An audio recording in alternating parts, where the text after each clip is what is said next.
What's the status, 3? I'm good, just making the world a better place, that's all. There's a devil and an angel in my head. The school system costs children, kids, as baby sheep. You better wake the fuck up or forever sleep. You don't need bars to be in prison, just think. They take cash out of your hand for a digital chip. So if you don't do as you're told, your money will go poof, like it didn't exist. We are almost the Walking Dead without the body bag zipped. This is community revolution in progress, but I'm no crip. As much energy is used to tear down and divide, you can use that energy to uplift and show there's no limit when you reach for the sky. Spells, spells, spells that I am casting. Words I speak are a gift of wisdom unwrapping. A work of art, I am a master craftsman. Painting pictures with the stroke of a pen, spilling ink on paper. There's a devil and an angel in my head. When I was fighting the war, the devil was huge and the angel was tiny. When I started to repent, the angel grew and the devil became very small. Small, but he's a stubborn bastard. With thoughts from within, some say it's the end, something new will begin. Look into the gates of the soul. I am him, I am God. Decisions, decisions, I create and destroy. Broke out this mental prison. Solve a problem and have 10 more like farmers' prescriptions. Life is too short, there's a headstone with your name inscripted. I turn my back to religion, took a seat on the throne. I am the light that torch enemies to skull and bones. I communicate with the other side, open portals, no cell phones. You are the power, why second guess, never think twice. I went from was to was, now I'm Charles Wise. So high, high as a zeppelin, dazed and confused. I'm God incarnated, no El Hakim or Druze. There's a devil and an angel in my head. When I was fighting the war, the devil was huge and the angel was tiny. When I started to repent, the angel grew and the devil became very small. Small, but he's a stubborn bastard. He gives me bad advice, but my little angel says to me, no, don't listen to that bastard. Anything can happen, like someone upsetting me, for example, and I think about crushing the son of a bitch. The devil says to me, do it. But my little angel says, remember, you're out on bail, there are cameras. Freedom is wonderful, so be careful. I struggle because there's good. Yeah.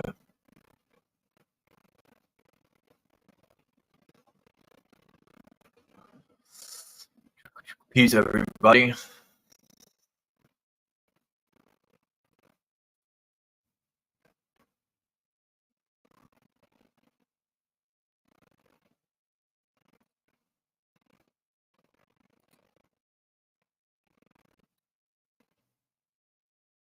Mr. Super Sidewinder, Mark Basket. Imagine, I wonder whatever happened to, forgot his name. Copper Tone. Imagine.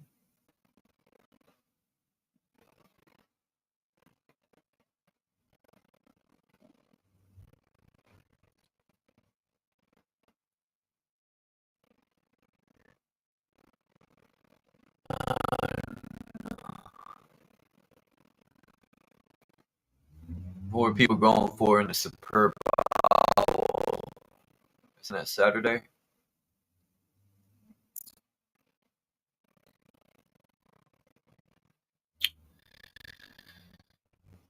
Dude. MGK got on women's fingernails. What the hell, bro? Bruh. But watch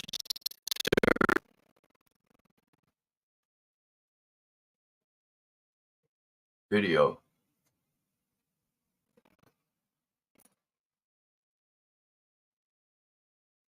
He's got some new comedy.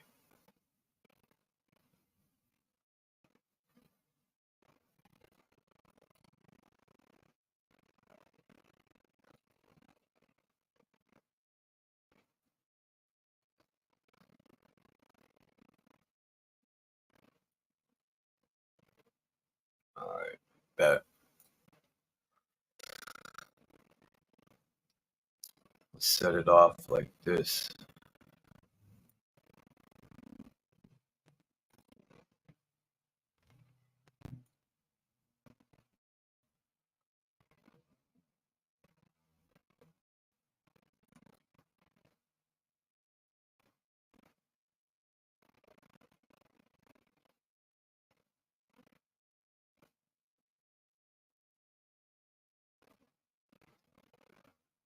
Shout out.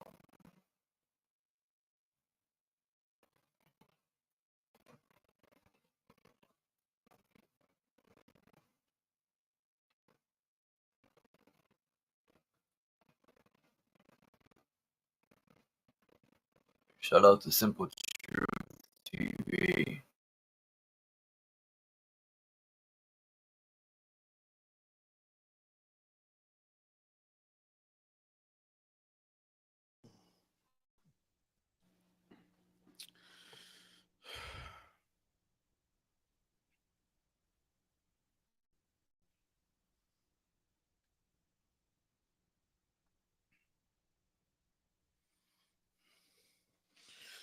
Hey, welcome back to another episode of Simple Truth Television. Today is February 7th, 2024.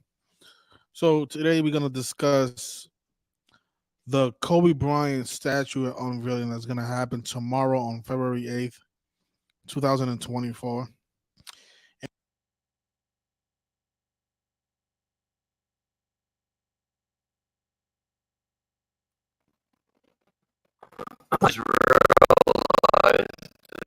Number February 8th, 24, right? Kobe Bryant number 8 is number 24. If I'm mistaken.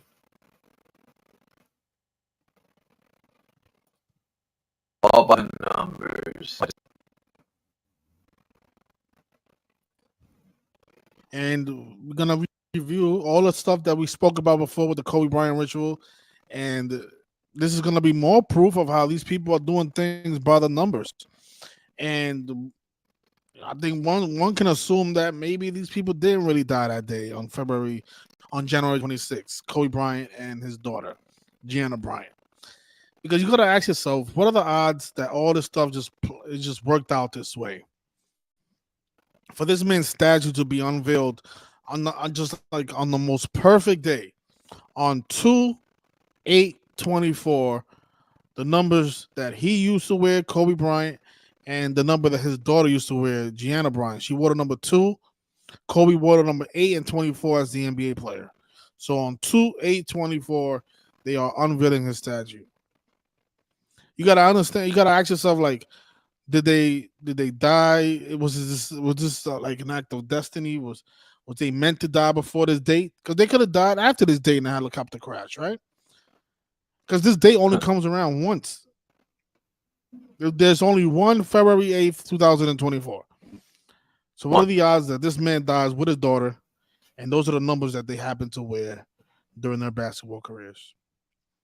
I mean, that's the big question right there. And I don't know how people don't ask these questions. Like, what are the odds that this stuff is just working out so perfectly like this?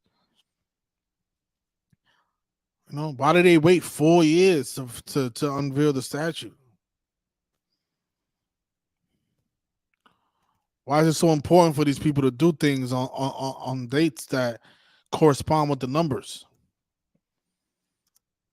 If numbers don't matter, if they are not doing things by the numbers, why didn't they unveil the statue before, a year after he died? They waited 4 years because they wanted the ritual to be perfect. And of course, they're doing it now because guess who turned 41 last year? Vanessa Bryant. And if you guys saw any other videos that I've made talking about Kobe Bryant, we spoke about the number 41. Of course, she wasn't born Vanessa.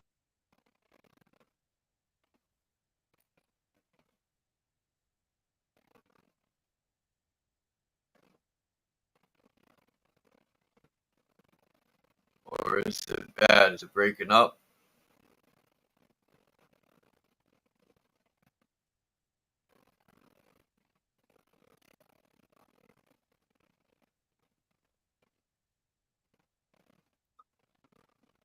Is it this is the case.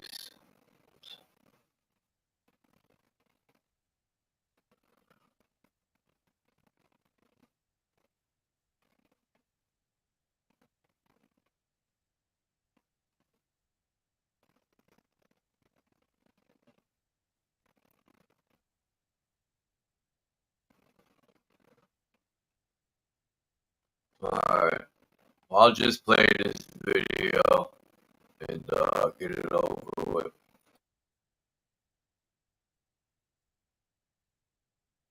Vanessa Bryant. She was actually born Vanessa Lane.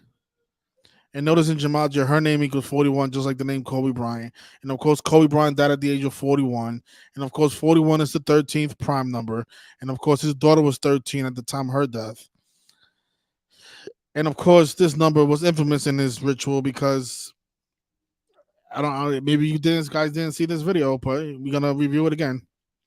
So on the day that he died, actually the day after he died, I made this video showing all the 41 coincidences with his death. And of course, none of this stuff is a coincidence, but that's what I titled the video because I wanted people to ask themselves, what are the odds that all of these 41s happened during this man's career, and on very special dates too.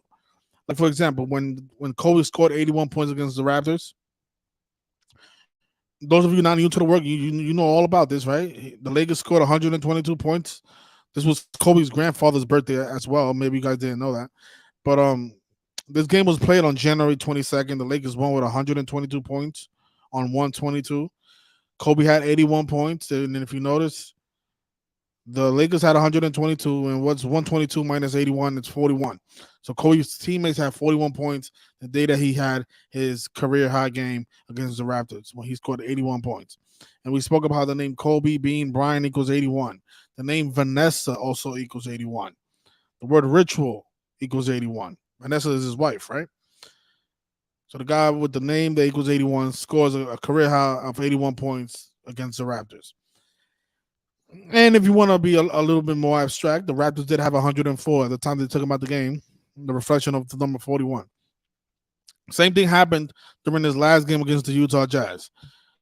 He didn't score 81, but they did take him out the game with exactly 4.1 seconds left on the clock.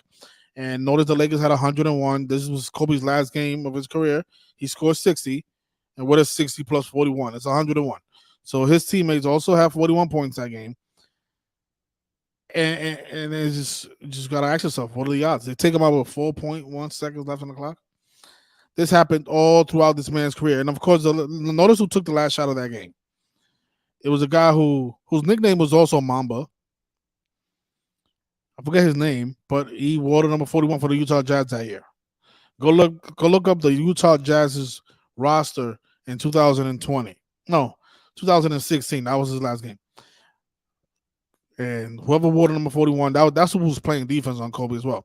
And that guy's nickname is also Mamba, like I said. So think about it. They had Mamba playing defense on the Black Mamba, Kobe Bryant. And notice Kobe Bryant also shot his last field goal against number 41. And then he ended up dying at that age. It's just, what a coincidence. So just again, I'm going to really quickly go through all these 41s because I want to get to the important stuff. But I just want to point out all these 41s in case anybody's watching this for the first time. Or if you guys are wondering why they're doing a statue now while Vanessa Bryant is 41 years old. It's because this number is special to Kobe Bryant. And they've done 1 million rituals with Kobe Bryant in this number. I wrote about this in my book. I think the biggest chapter in my book is about Kobe Bryant, and we spoke about all the 41s in his death. Think about it. The commissioner, his name is Adam Silver. His name is 41 as well. So Kobe Bryant dies while Adam Silver is the commissioner. And he also died the same month as the commissioner who brought him into the NBA, David Stern. David Stern died in January of 2020 as well. And Kobe actually died 126 days after David Stern's birthday on 126. So think about that. I wrote Chief Keef here. Chief Keef is a rapper that he's from Chicago. He had a famous popular song called Kobe. And Notice how long the song is. It's 4 minutes and 1 second. And in this video, the first scene is it's a helicopter flying across Los Angeles, similar to what happened with Kobe Bryant when he died in a helicopter crash in Los Angeles.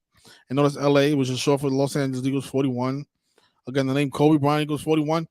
Remember he died right before the Super Bowl in that year, right before Super Bowl 54. They had the 49ers versus the Chiefs, and now this year again, his statue's going up right before the Super Bowl. Super Bowl is 41. And remember who won the Super Bowl that year? It was a team that equals 41 in gematria, the Chiefs. So, not a lot of you like the Niners, but hey, good luck. More 41s. The way you write out Los Angeles, California on an envelope equals 41. And there's a million more. Let's see. I don't want to go through all of these, but you can go to my blog, you can see all of them. His book, Dear Basketball, has the gematria of 41 as well. But this is the kicker here, though. And this is what people need to understand, like how none of this stuff can be, even if you want to call it a coincidence, it's impossible. It's impossible to call this stuff a coincidence. Look, this is what the fire department reported. The fire department reported this. This is not something that we made up. This was the fire department that responded to the call on January 26, 2020, when the helicopter went down. This is what they wrote. The helicopter took off from John Wayne Airport in Orange County at 9:06 a.m. local time, according to Flight Radar 24. Bryant's group was headed to his Mamba Sports Academy in Newbury Park. A Federal Aviation Administration official told NPR on background that no flight plan was filed. So the helicopter took off at 9:06. Now notice what else they wrote. The helicopter crashed in steep terrain in the mountains near the 4200 block of Las Vergenes Road in Calabasas. The crash was reported to the Los Angeles County Fire Department at 9:47 a.m. The fiery wreckage ignited a small brush fire. Firefighters found no survivors. Right, so it crashed at 9:47. A helicopter that took off at 9:06. And how much time is that? From 9:06 to 9:47, it's 41 minutes. So the helicopter went down 41 minutes after takeoff. And and this is what I mean. Like, you gotta be brain dead to think that that's a coincidence. Like, and remember who they said was flying the helicopter? It was a guy named Ara Sabanya. Ara Sobanya, named as pilot of the helicopter crash that killed him. Kobe Bryant and 7 others. So 9 people passed away. Ara Sobanya. And you want to take a guess what that guy's name equals? It equals 41. And let's see. I'm going to name all the important 41s because I'm not going to go through all of these. This is too much.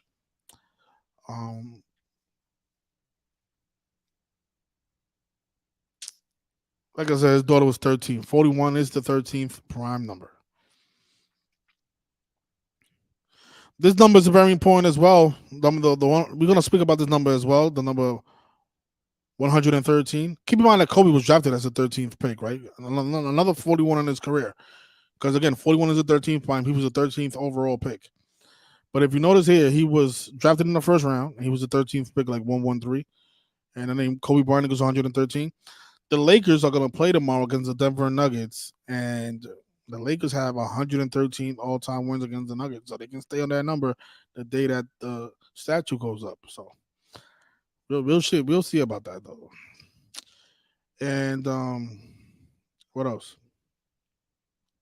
So they had the Montana Bowl the year that he died, right? The Montana Bowl. Joe Montana played for the Kansas City Chiefs, also played for the 49ers.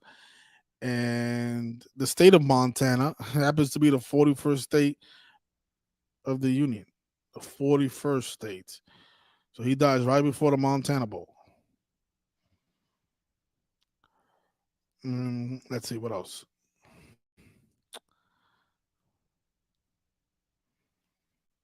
Now, I find this one. This one is very interesting. I actually, this is probably one of my favorite ones. So, like I was saying in the beginning of the video, He scored 81 points versus the Raptors on January 22nd, right? January 22nd, 2006, Kobe scored 81 versus the Raptors. And remember, he had 81. His teammates had 41 points. In a total of 122 points on January 22nd, right? If you measure from the day that he had that 81-point game to the day he died, which was January 26, 2020, he died exactly 731 weeks later. And when you write out the number 41 as a word, it has a gematria of 731. Shows you how perfectly scripted this man's death was. From his career game to his death, 731 weeks. He died at the age of 41. You write out 41 and it equals 731. That's actually one of my favorite ones because that's perfect synchronicity right there. It's 731 weeks and 0 days. So let's go back to Vanessa Bryant making her announcement. And think about what day she made her announcement. Just to show you guys that they're doing all this stuff by the numbers. They announced that the Kobe statue was unveiling on August 24th, which was Kobe Bryant Day of last year, on 8/24. And from that date to tomorrow is 24 weeks. They're doing things by the numbers. I mean, what are the odds of that? Why are they unveiling the statue 24 weeks after Kobe Bryant Day? Well, it's because he wore number 24.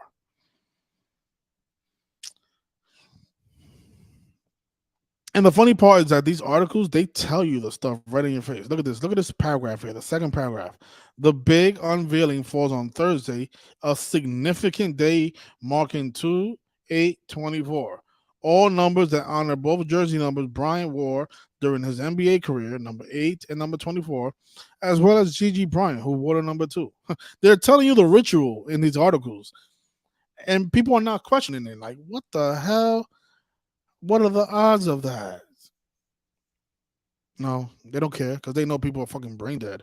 People just say, oh, that's a coincidence, man. Come on, man. Rest in peace to Kobe and his daughter, man. How can you say that? How can you say they were sacrificed, man? You're a weirdo. R.I.P. Yeah, it's also a coincidence that Pop Smoke also died in 2020. He said in one of his interviews that his favorite basketball player was Kobe Bryant. And then Pop Smoke ended up dying 24 days after Kobe on February 19th. And he had a popular music video called Christopher Walken, where he has a helicopter crash in the video. Now, how many helicopter crashes have you seen in the music video lately? Probably 0. So this guy just happens to have a helicopter crash in one of his music videos, and then happens to die right after Kobe, who died in a helicopter crash, and happens to die exactly 24 days after Kobe Bryant, on the 50th day of the year. And then the guy who's associated with 50 Cent decides to, produce the guy's album after his death, after dying on the 50th day of the year. They've done so much stuff with Kobe Bryant. Like this video will be, I could make a 20-hour video speaking about, a 24-hour video speaking about Kobe Bryant, because there's so much. Because since he died, they haven't stopped doing Kobe Bryant rituals. They haven't stopped.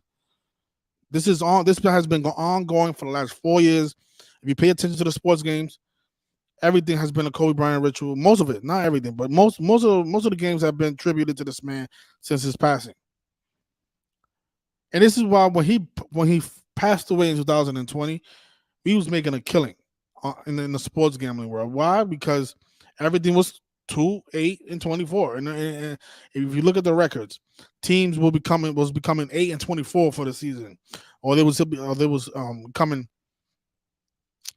24 and 8 on the road, or 8 and actually we can go back. I'm gonna show you guys what I mean. And we picked this up real quick, so we was able to cash out on a lot of bets that year. So let's just actually I made money on the day before he died, because remember the day before he died, the Lakers were playing the 76ers, right? And that was the day that Kobe Bryant surpassed. No, that was the day that LeBron James surpassed Kobe Bryant on the all-time scoring list, right? And the Lakers were 10-point favorites that day.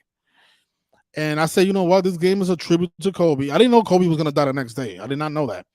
But the Sixers, and Kobe Bryant's from Philadelphia. That's another thing you got to ask yourself in case you guys are new here. What are the odds that that LeBron James surpasses Kobe Bryant in Philadelphia, where Kobe Bryant is from, and the next day Kobe Bryant happens to just pass away? Yeah, that's a coincidence story. I know.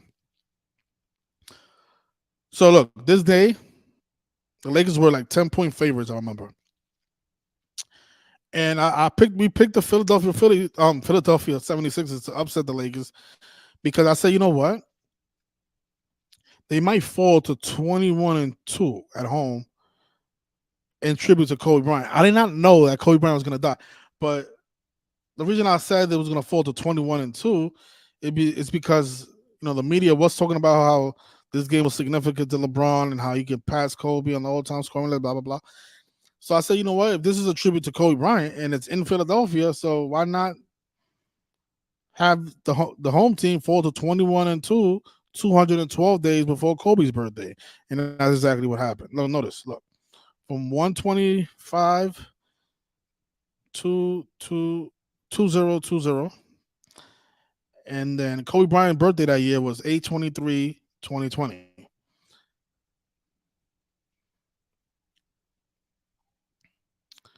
Right? So look, if you include the end date, from that game to Kobe Bryant's birthday, it was a span of 212 days, and the Sixers that day became 21-2. So I said, you know what? They might fall to 21-2, 212 days before Kobe Bryant's birthday, and that's exactly what happened. But again, I did not know that Kobe Bryant was going to pass away the next day. Like James passes Bryant on NBA scoring list, and Lakers lost. With a tribute to Kobe Bryant written on his Nikes, LeBron James moved past the retired. See what it says here.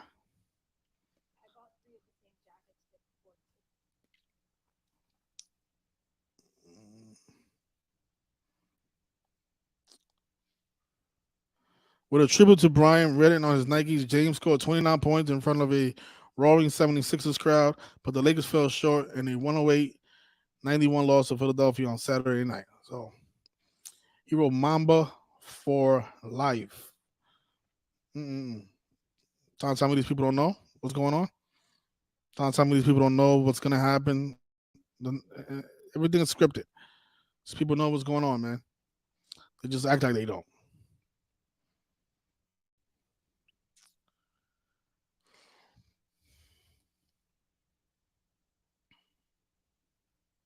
A lot of people thought the same thing was going to happen to Kareem Abdul-Jabbar the day that LeBron James was going to surpass him, but they're not going to make it that obvious. All right? So like I was saying, they haven't stopped with the Kobe Bryant stuff. We made a lot of money. Oh, and you know what? Let me just look at the other games. So I only show you guys one game. Let's look at the other games. Let's look at the other games around that time that he passed away, just to show you guys how scripted all this stuff been. It's been like this since he died. So this was the following day of his death, the day after. All right, let's see.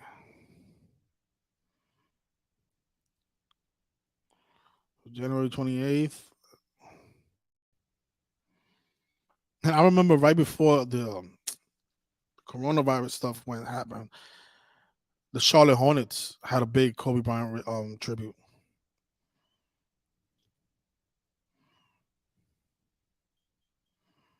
Yeah, they canceled the Lakers. I remember this one. They canceled the Lakers and Clippers game.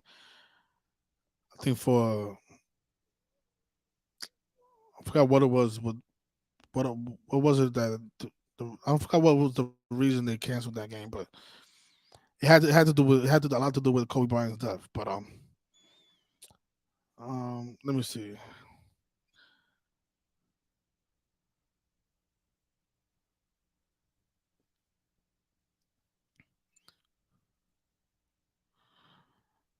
Let's go to January 26th, the day that he actually passed away. Let's see what was going on in the NBA. Okay.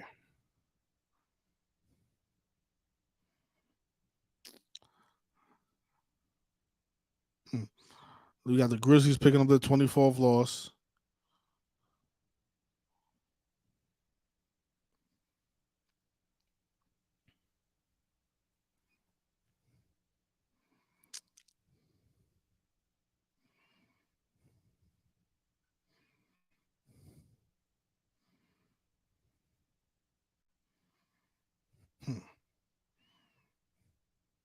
Oh, you know what? Thinking about it, today is February 7th. Today is actually the day that his memorial happened. His prior memorial that nobody got to attend.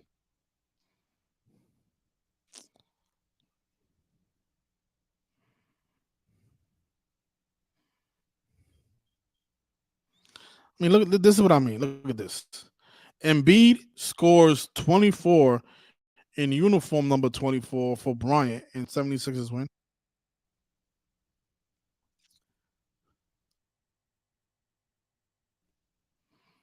Man, oh man.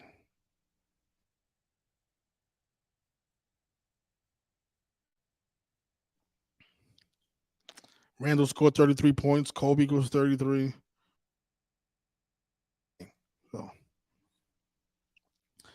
but notice his wife, who is, like I said, she's 41. Notice what day she was born. May 5th. That's the 126th day of the year in leap years. Kobe dead on 126. His daughter's name is Gianna Bryant, a name that also equates to 126. And when she passed away, when Kobe passed away, she was only 37, but it was 38 weeks after her birthday. So in a way, she was in her 38th year of life, and it was 38 weeks after her birthday. 38, a number that we also talk about a lot here, because the word death, killing, RIP, murder, they all equate to 38. This is why they chose February 7th for his memorial, because that's the 38th day of the year. They know what they're doing, man. These people are very repetitive and very precise. So, I remember a guy from the community, Trust Jesus, who's probably watching this video, big Kobe Bryant fan. He made a video showing all the 126s in Kobe Bryant's career. That video is still on my channel if you guys want to look for it. It's called the Kobe Bryant 126 Coincidences. And he showed all the 126s in Kobe Bryant's death. And he pointed out how the first time that the Lakers wore these Kobe Bryant uniforms, the uniform that they're going to be wearing tomorrow against the Denver Nuggets. The last time they wore those uniforms was on January 26th in the year 2018. And then Kobe Bryant ended up dying 24 months after those uniforms were worn. That was the only time that those uniforms have been on the court. Was on January 26th, 2018. And then exactly 24 months after that, Kobe Bryant ended up dying. Of course, he wore number 24. So, again, tomorrow they're going to be wearing those uniforms. Attributed to this man again.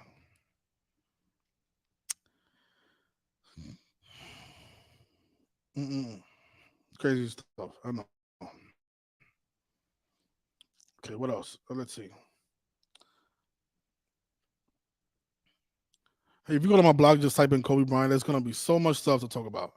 I want to cover most of it because I know there's going to be people interested in these videos because people love Kobe Bryant for some reason. And I know I said the other day I was saying that I don't know why they're paying tribute to this man because he wasn't the best player in the NBA at no point during his career, and I stand by that. I don't think he was.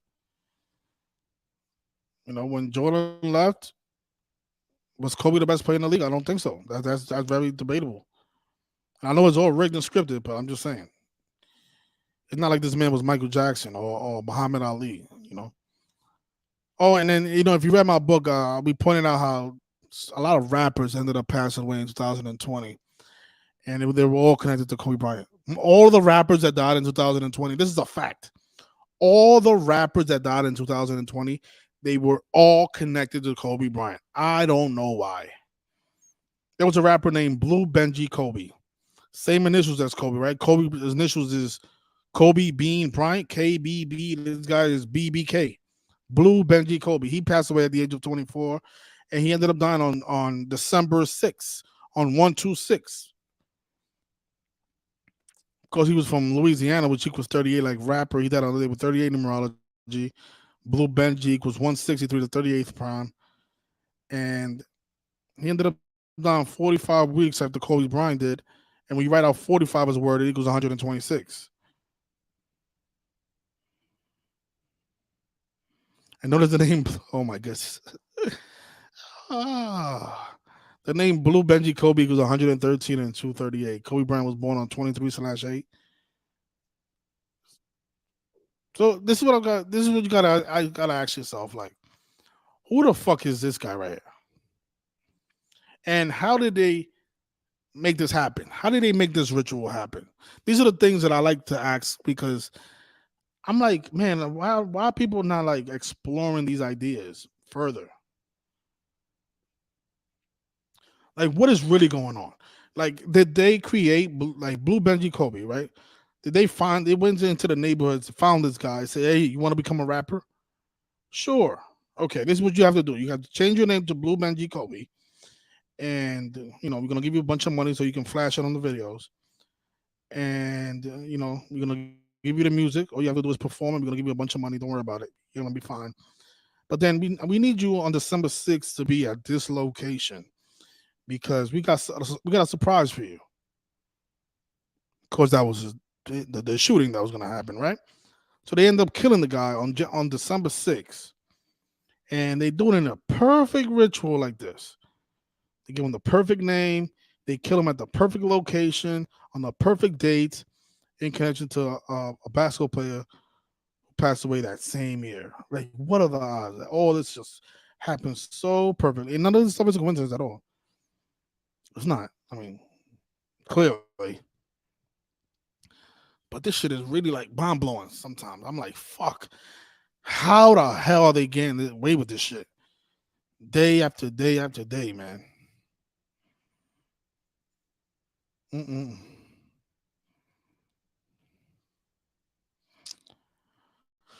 Whew. Very impressive, I'll tell you. But this is what I was talking about with Pop Smoke. Pop Smoke is another rapper who died in 2020. And like I said, he had a helicopter crash in his music video. Here it is. Helicopter crash.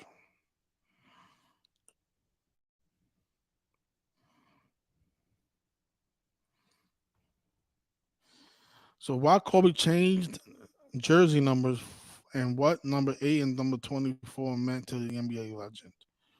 Okay.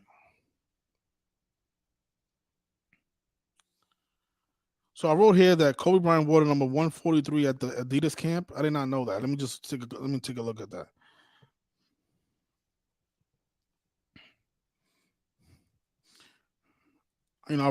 This was so long ago that I forgot about it. I did not know he wore the number 143. I know I wrote about it, but I forgot. I must have forgot that he wore that number. Let me see.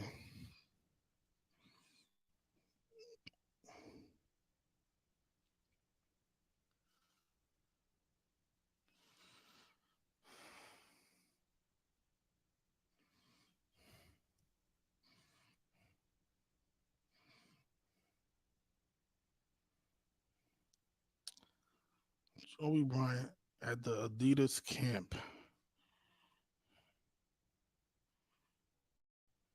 should have had a photograph. I did some bad documentation. um, I do remember that now. He wore number 143 at the Adidas camp. There is a picture out there. Somebody can probably find that. And 143 equals 8. And that's why he changed the number to 8, which is bullshit. The reason he really wore the number 143 is because he was born on August 23rd, and 823 is 143rd prime number. So that's what this post was about. So Kobe, telling more lies to the masses. I wore 143 because it equals 8. You're right. That's because people don't know their prime numbers. He was born on 823, the 143rd prime. And who wears 143? And like, what basketball player wears 3 numbers, 3 digits? It's just so obvious, man, what they're doing. Yeah, David Stern. Yeah, David Stern drafted Kobe Bryant. Again, he died on January 26th, 126 days after David Stern's birthday. Amazing. Oh yeah, look, some more Kobe Bryant stuff. The score was Celtics versus Lakers. The score was 81-81. Kobe beating Bryant equals 81. The name Kobe Bryant also equals 224. His daughter wore number 2. He wore number 24. His memorial was on February 24th. There was 24 seconds left on the clock. And yeah, so more of the same stuff. And of course, this game, Jason Tatum had 41 points.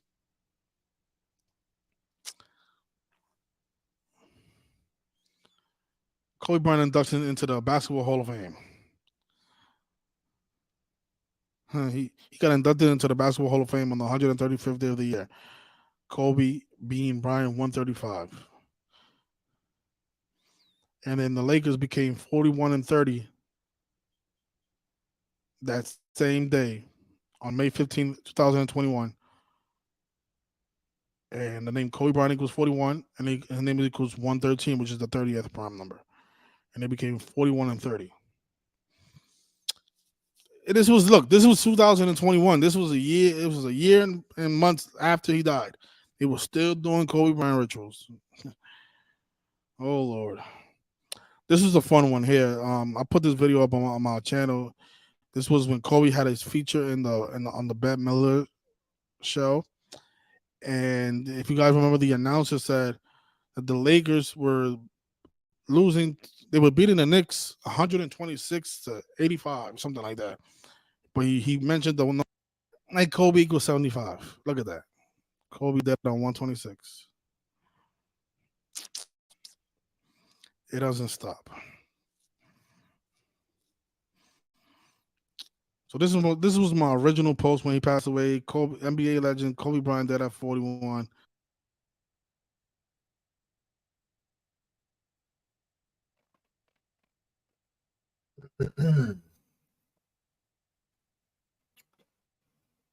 Hold on.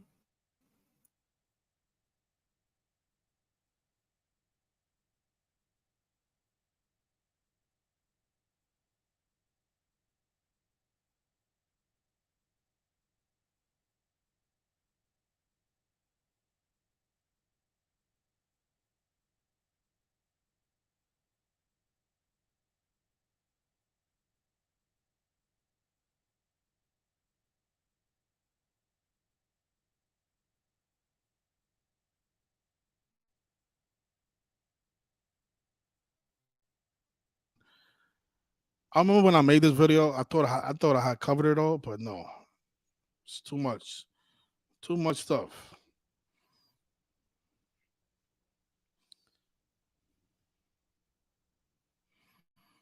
Too much stuff.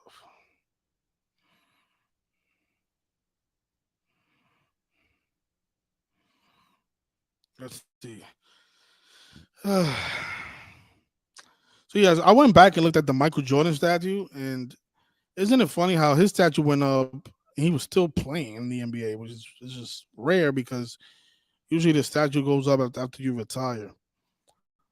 So I'm gonna do some more work on this to see why his statue went up on November 1st.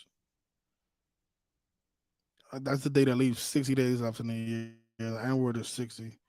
60 is a big number with LeBron. I'm with Kobe Bryant too. I mean, his last game he had 60. 60 is a very important number to these basketball players.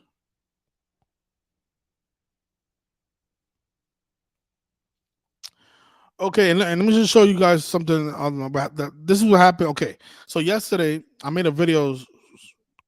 We broke down the Edmonton Oilers game and the Vegas Golden Knights. Obviously, the Vegas Golden Knights upset the Oilers streak.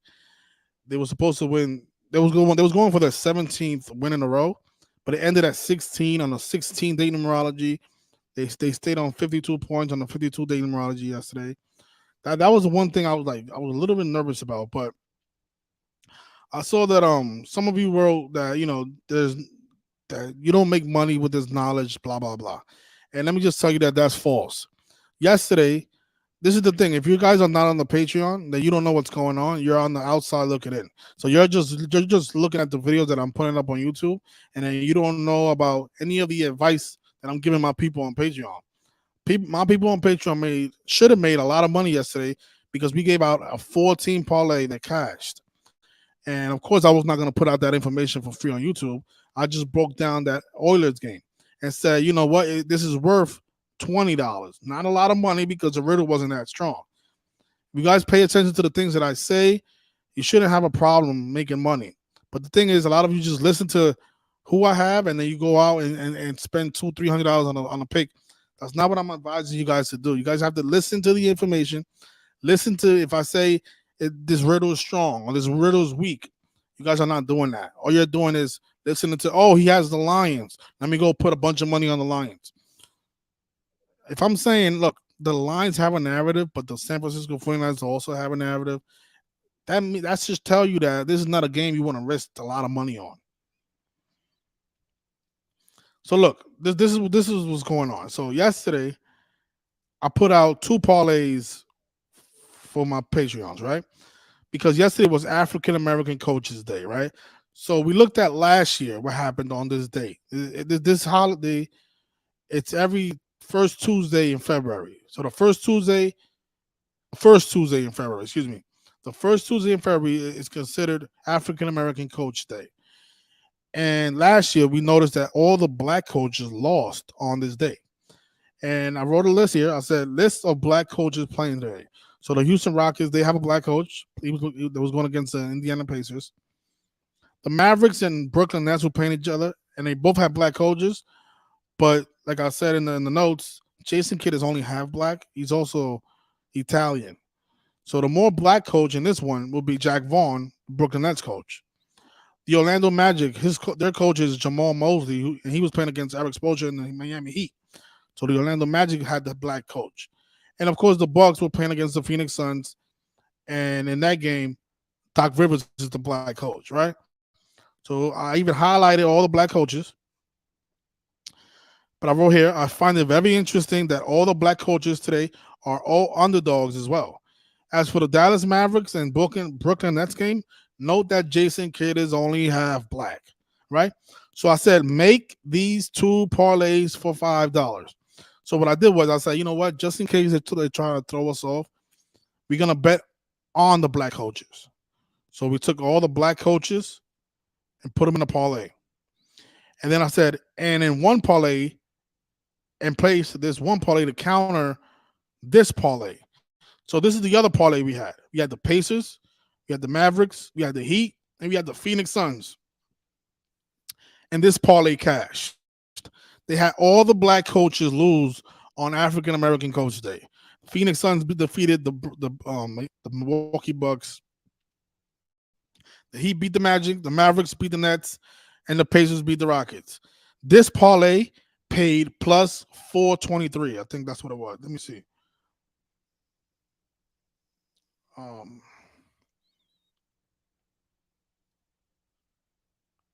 look, this is the scoreboard. I made another post. I said the parlay almost nailed, right? The Pacers beat the Rockets, the Mavericks beat the Nets, Heat beat the Magic. I said if Doc Rivers and the Milwaukee Bucks lose, then all the black coaches would have lost today. 4-team parlay in motion to cash. And then a few hours later, all of them win. Right? So, and then let me see. So yeah, so Anthony wrote that on FanDuel, it was at plus 443. So even if you would have betted, let's say $10 on both of those parlays, you would have only spent $20. But you would have made, let's see, 443. The odds is 443, right? So you go to Vegas calculator. So I don't want to just say a random number. I want to be accurate as possible. Look. So $20 is what you would have betted because you would have betted $10 on each parlay. So you're investing $20, right? The parlay that cashed was at plus 443. So you would have made $88, right? $88 plus the 20 that you betted. So in return, you would have got $108. You only spent $20 and you made $88 profit. So in reality, let me see. I want to make sure I say this right. No, because that's wrong. So this is the right way to do it. Sorry about that. Now this is the right way to do it. That parlay that cashed, right? You would have betted $10 on it, right? So it's 10-10. It equals 20. That's why I wrote 20. So 10-10, right? 110 would have lost because the black coaches lost. So you got two of a dead body at all, right? Because supposedly every single person that was in that plane, all 9 passengers, they all burned into dust. Every single one. Not a sneaker in sight. Not a T-shirt was left. Everybody just burned to dust like it was a fucking, like there was a fucking a bomb that blew up inside the plane or some shit. Like, you know, it's just unbelievable, man. Yeah. Let's see what else. What else is in the headlines with Kobe? So.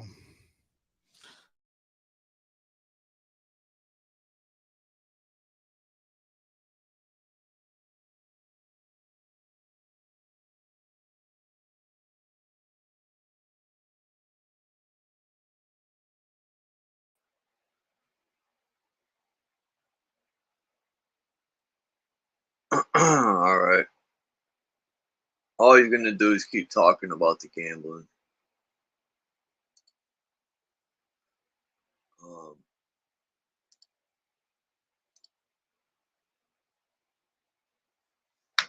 So I ended that.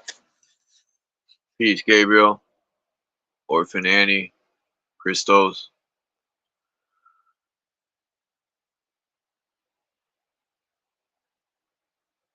Damn, how is it still set up like that? That was weird. I just wanted to show how, you know, a lot of stuff, these rituals. And if people like to gamble, I guess, you know, this guy be making bank off of the, going by the numbers. And he's got a book, too.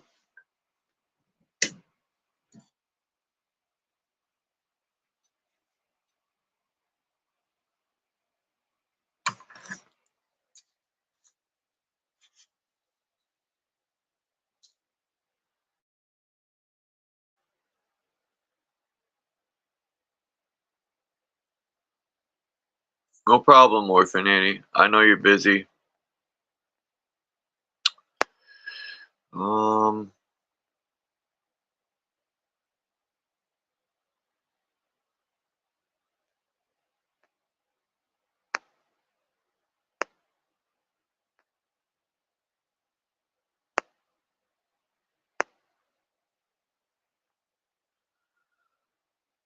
People want to hit the link.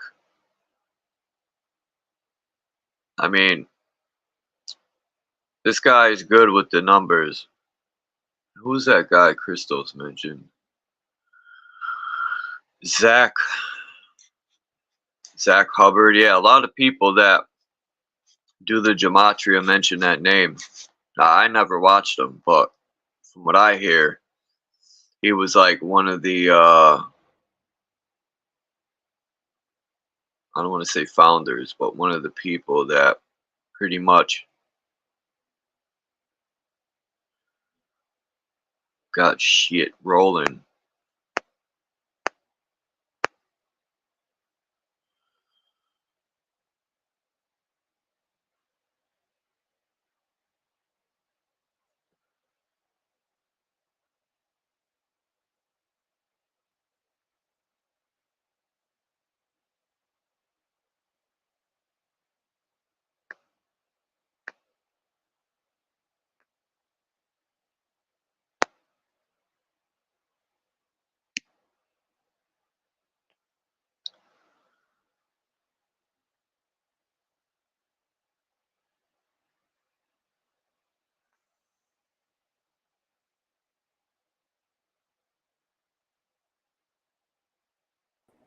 What's up, B?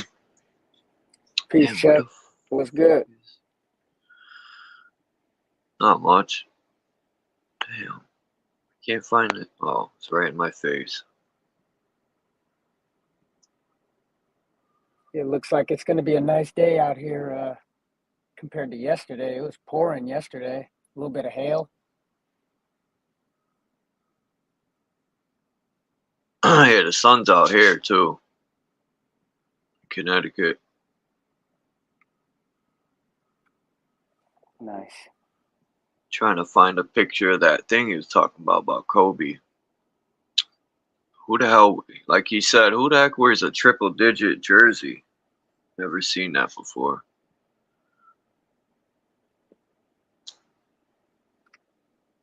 Yeah, I've What's never so seen that special either. about Kobe? You know, what the fuck is so special? Public figure. I mean, he was a good player, but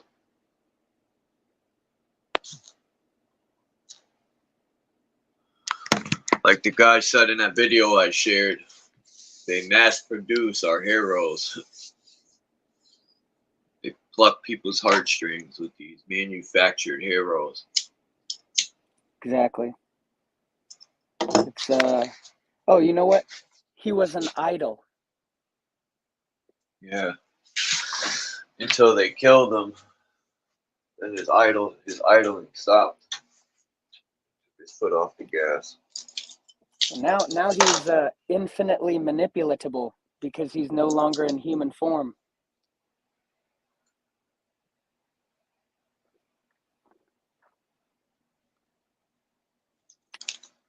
He could be. He could have faked his death. Now he's playing another. He put another mask on. Who knows? With these Hollywood magicians. So I think of it just like Nipsey and Tupac. Look at the necromancy used on those people that should be resting in peace. Why are they always brought up? Why are things always done in their name? Strange to me. And how they put everything by numbers too is strange. Like, it's so aligned. It's mind blowing. Like, even the names. I used to wonder why basketball players would change their name. And they would, now it makes sense because they're probably trying to align with this, gematria numbers. Yeah. Do any of the gematria channels talk about the English cipher versus some of these more like ancient ciphers, Hebrew, Greek, possibly even back to like Sanskrit? I don't know about the Sanskrit, but I know they talk about there's a lot of ciphers, but they only use like a couple. I know they use the reverse, ordinal. I think there's a reverse actually in all of them. Like they'll have English and then reverse English. Yeah. But yeah, the thing I think about that is English is so new that all of the numerology relating to English, it doesn't translate back to, old things from their point in time. It's almost for us and projected at our time now.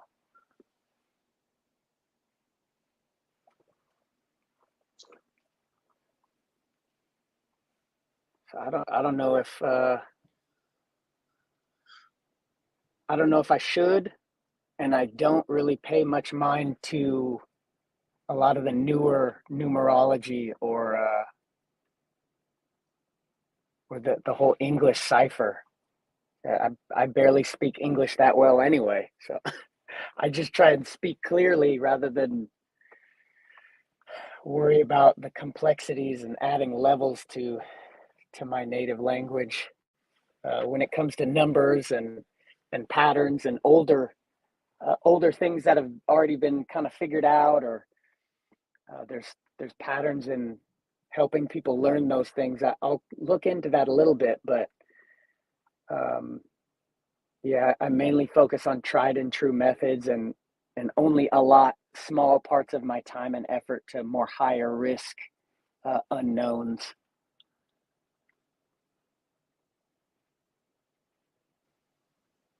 Peace, Sun Mao.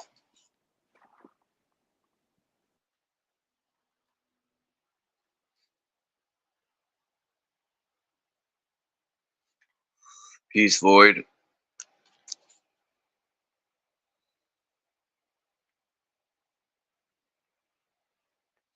I'm looking at some star forts too, man. Star forts are everywhere. You could spend hours upon hours making videos. The crazy part is, I've never seen a star fort in Connecticut. I'm pretty sure they're here though.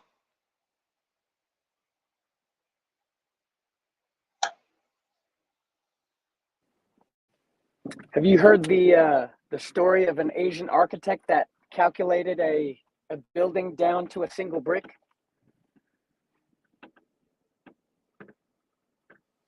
No.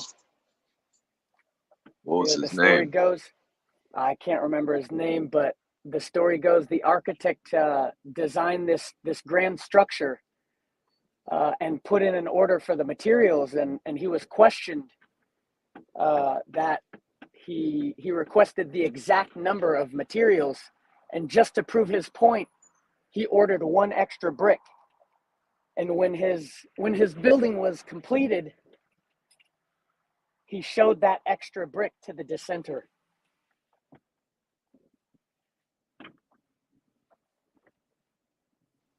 That guy had good math. I thought that was awesome, and it kind of adds to the possibilities of these ancient architectures, and how great of a mind it would take to even imagine it. Voice said, is that inverted Pong playing in the background?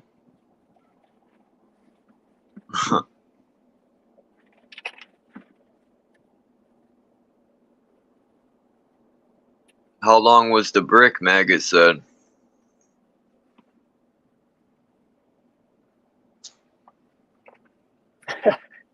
All bricks are the same size, right? Yeah, for the most part.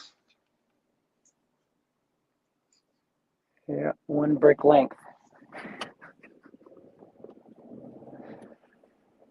I was showing yesterday that place in Bosnia. I mean Bosnia. Not Bosnia. What the hell was I thinking of Bosnia? It's in Russia. Up in shit. What was the name? It's cold up there. Siberia? There you go, Siberia.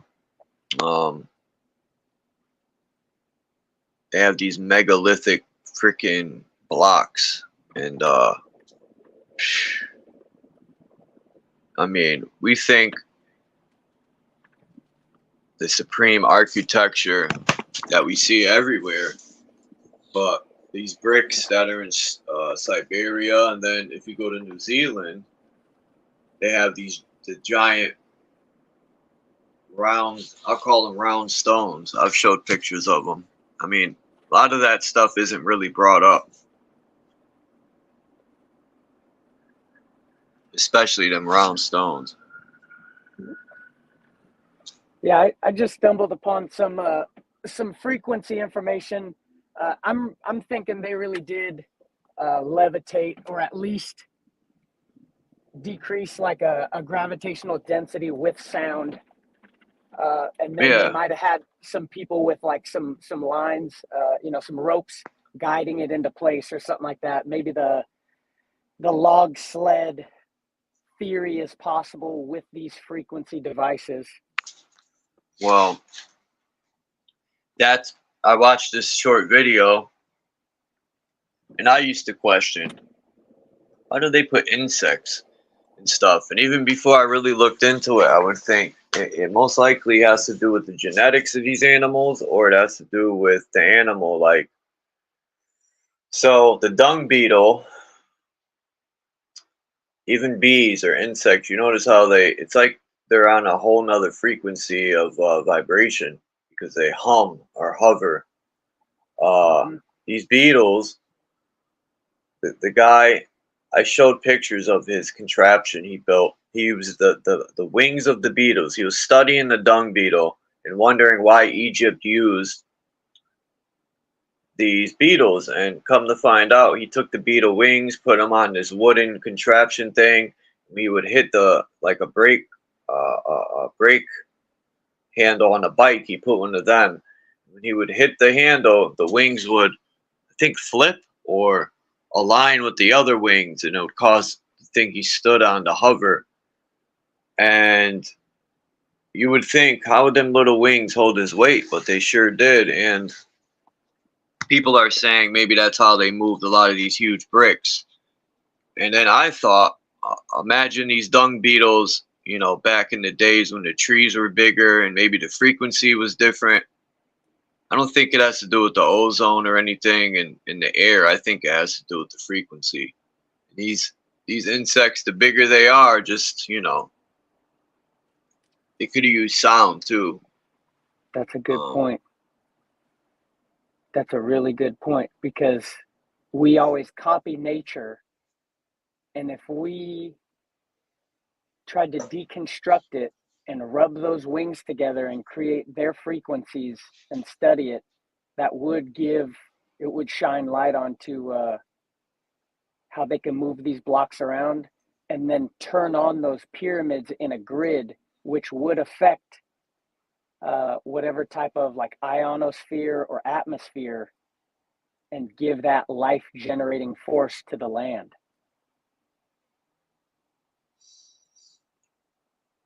That's interesting. It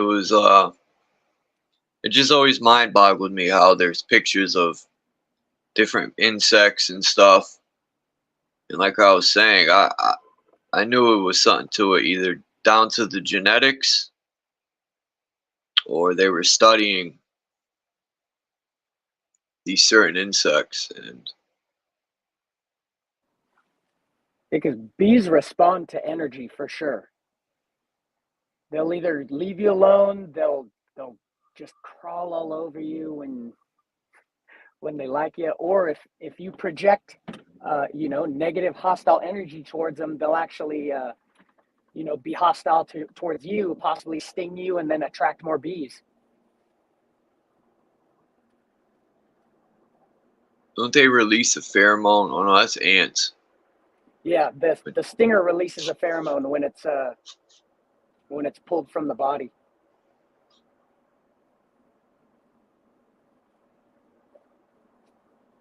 Yellow jackets are they're just little gangsters.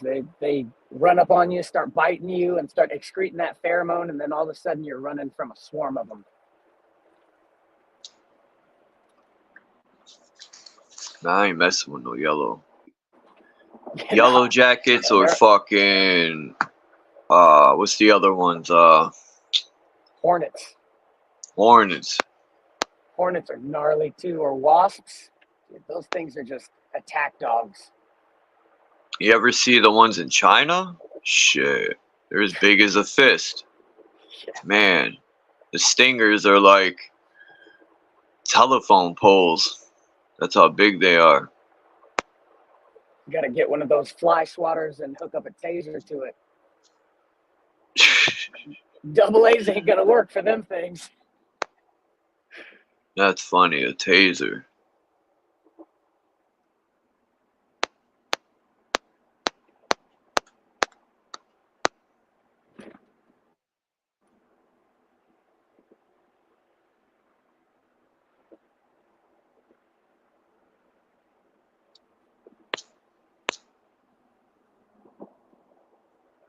Patrick Mahomes. They just arrested his father. And his father, the quarterback for the Patriots, his father looked dusty in that picture. He looked like he was doing coke for like 20 nights straight, didn't sleep. His hair was all fucked up. Patrick Mahomes, he's gonna be the next Tom Brady. Yeah. They always post your picture like that, huh? They never post your nice pictures for the mug shot. They always post something crazy looking.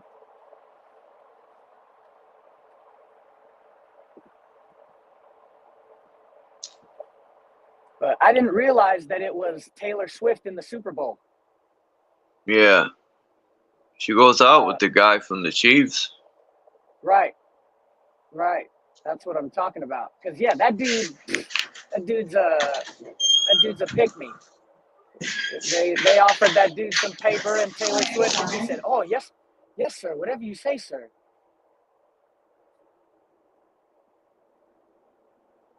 But I got a lot of Niner fan friends and family.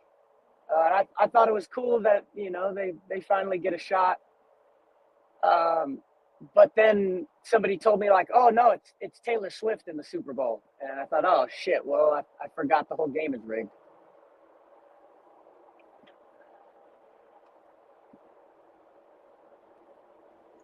This whole system's rigged. Life is rigged. Yeah, I just try and plant seeds in the springtime and then do a succession planting because we know the outcome, so we should make our bets accordingly. I would make a large bet on Taylor Swift, and then I would try and hedge, in other areas for the Niners just out of sentimental reasons because my Raiders are never. I don't think they're ever gonna be let up again. But yeah, since we know the outcomes, we know what to do. That's how I feel about the Red Sox. Yeah. They let go of everyone this year. Everyone. Nothing but rookies left. Well, Rafael Devers. But other than that, they're done. Like, a lot of these coaches, I know it's all... They're like a president, these coaches. They're not the boss, but they make some stupid decisions in sports. Like, who gets rid of their entire team? A fucking idiot does that. The Oakland Athletics, shit, as soon as they get a good player, they sell them to the highest bidder.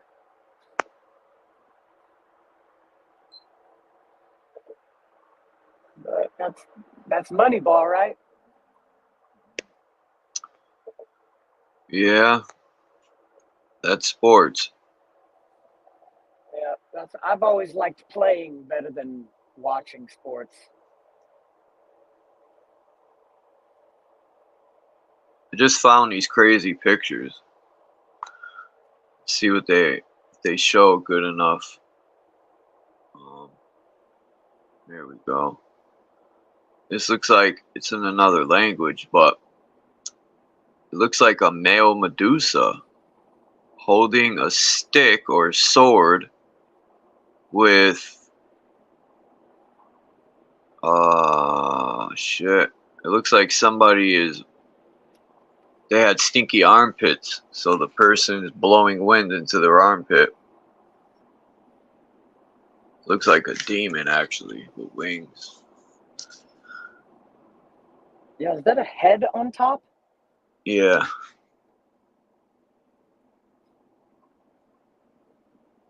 That's why I like old books. They have some crazy stuff. Like, I can't imagine going to a Russian library. Because Russia's a little behind as far as... You don't see Russia having, like, China. And if you go to, like, a city in China, everything's decked out in fucking computer. It's all digital. But if you go to Russia, you still get a taste of the old world. And, I can't imagine, like, it would be dope to go to a Russian library. Just to find, I don't care if I can't read it. I could look at pictures. You'll be able to find some old stuff. Yeah, I heard they got some World War II treasures too, documents and artifacts. So that would be really interesting. Speaking of old world stuff. They got these hairy people. I've seen pictures of these this hairy tribe. Now, I don't think they were actually this hairy like some people say. You know, they forget that these people were hunters. I'm pretty sure they would take the skin and the fur of the animal and wear it Because look at deer and all these animals. They survive in the winter. No problem. They don't freeze to death for the most part. So why would you not make like a deer hide fucking suit? You'd be warm as ever. Right. Or even a bear. Imagine a huge bear. I mean, you could make a nice bear suit, and you'd be really warm.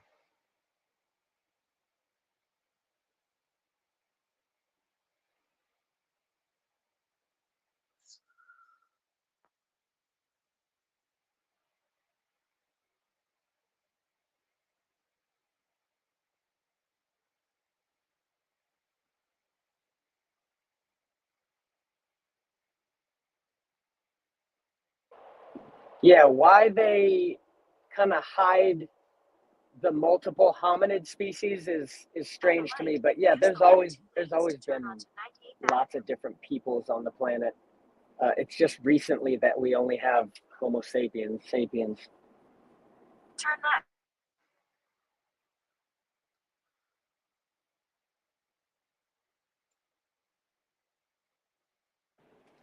I was watching one documentary where they showed a recreation of like one of the smaller giants, like I don't know, 14, 15 feet tall, and they made him look hominid.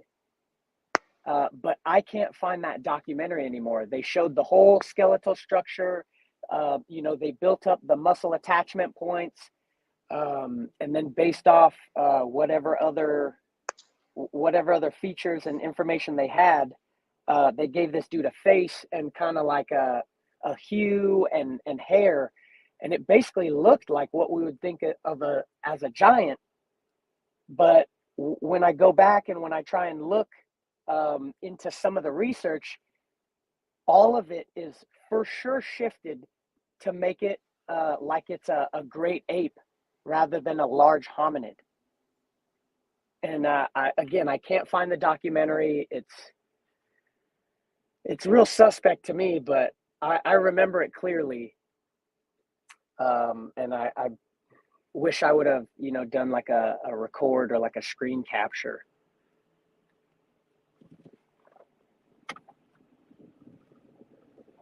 But that's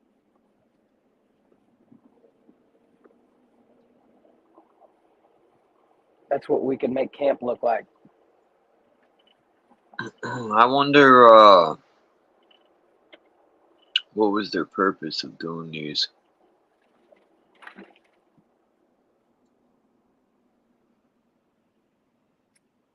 I'm down to move the earth and let the descendants figure out what it's for. That they just look cool to me. And then if it's in stone, it'll last for everyone. Nobody will ever have to build a house again if it's in stone, lasting 1,000 years.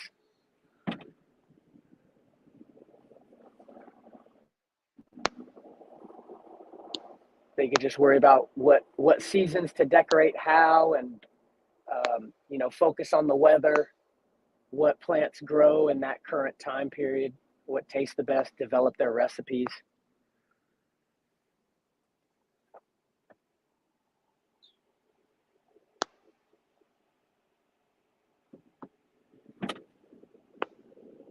Because like it even says bastions, a lot of that looks like archery and military tactics. Bunch of sacred geometry. Look at this star fort. Jeez. I don't think they're moats for protection, which they could be, but I think the water was used to make electricity.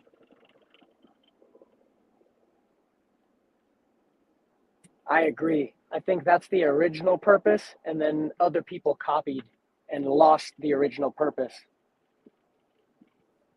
Like in the movies and back in the days, they say the castles had moats with gators in them, and that's the excuse to hide the electricity. They're creating hydroelectricity. Yeah, because the European castles, are they in areas that could support alligators? Nope. Or is it too cold?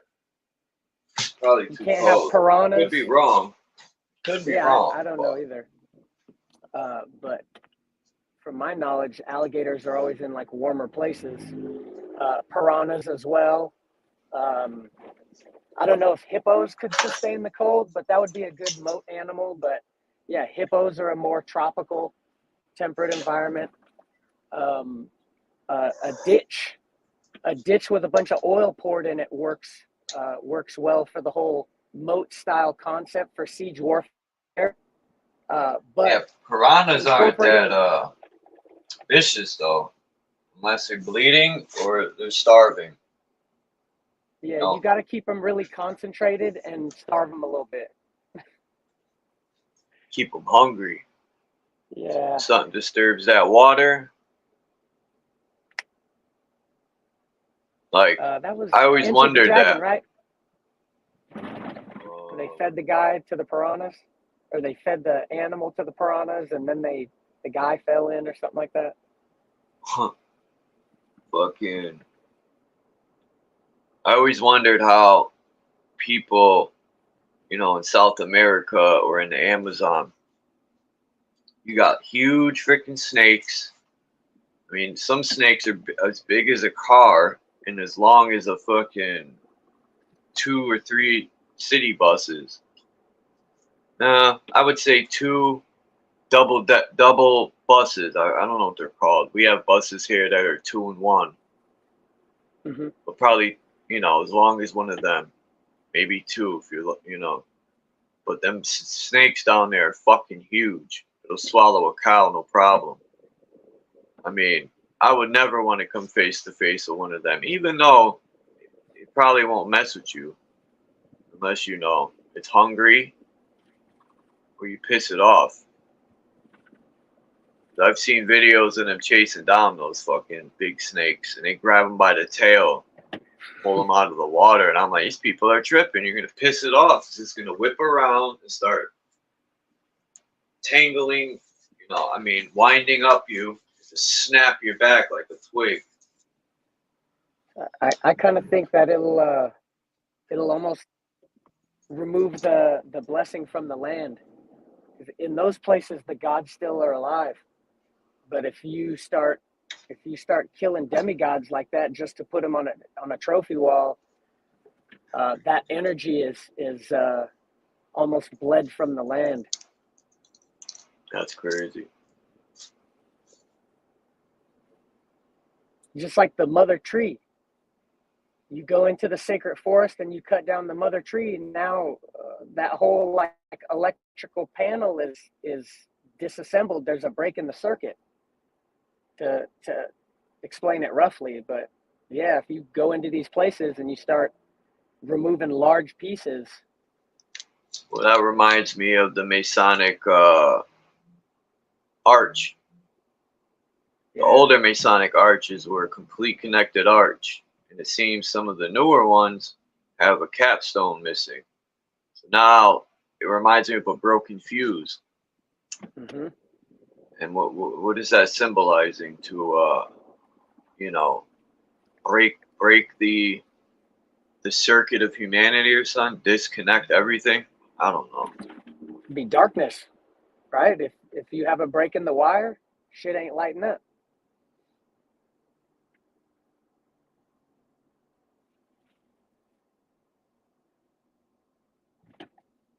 You plug in that keystone, it's almost like illumination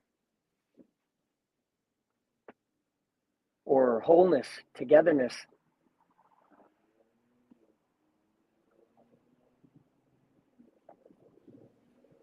Well, I'm trying to find this book that has the pictures I just showed. I want that whole book. Excuse me. Come on.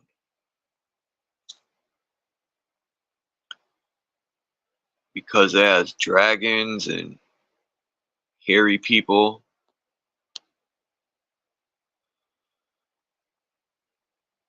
I don't know the name of the book because it's in another language.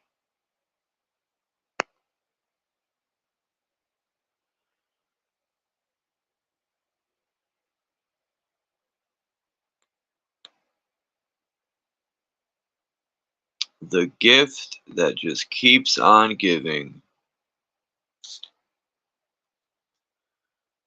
Pandora's Secrets. Sure. Why would they call it Pandora's Secrets and then give you the secrets? It's not a secret no more.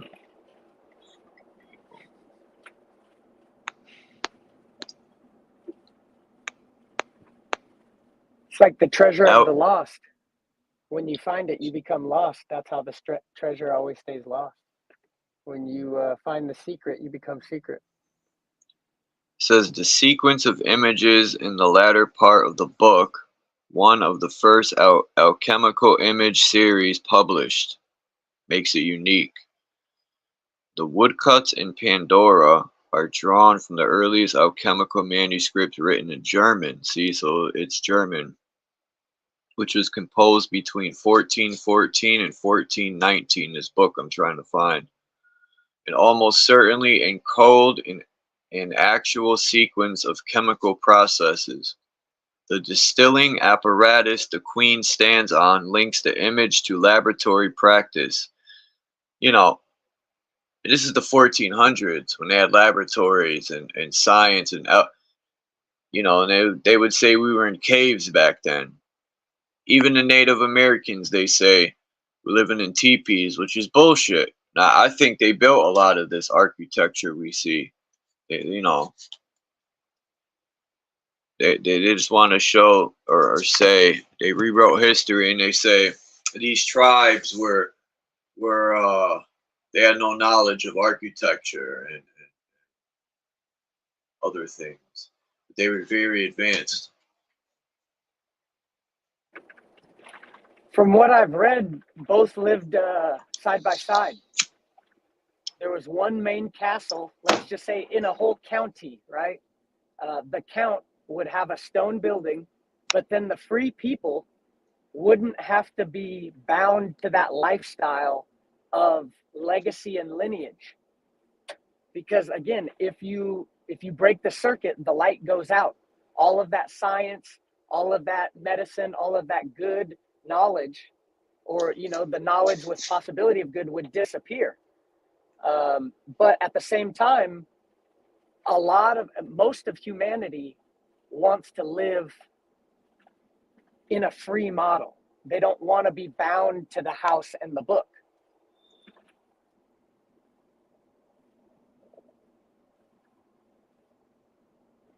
But yeah, as soon as you can refine clean glass into lab grade, you can start doing alchemy at an unprecedented level.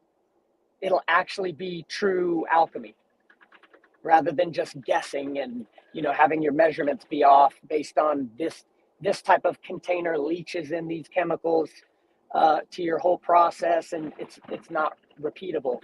With clean lab grade glass, you can have repeatable alchemy.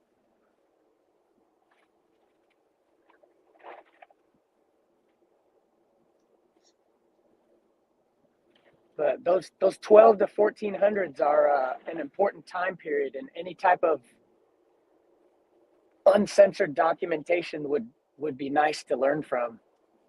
1000, 1200, and 1400 and 1600. Shit, there was a lot of stuff going on around that period.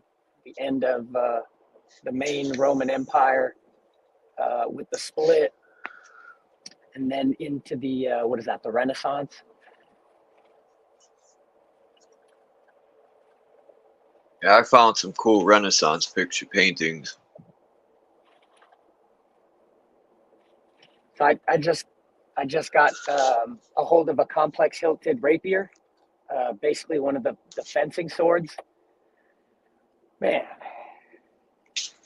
compared to like a machete or like some sort of just simple bladed object, man, these things, they got so much effort and time just into training the craftsman.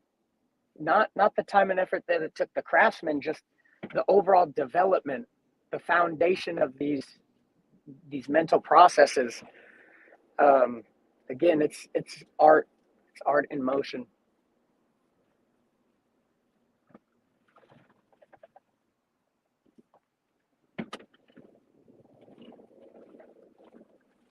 Man, just the cover of this book.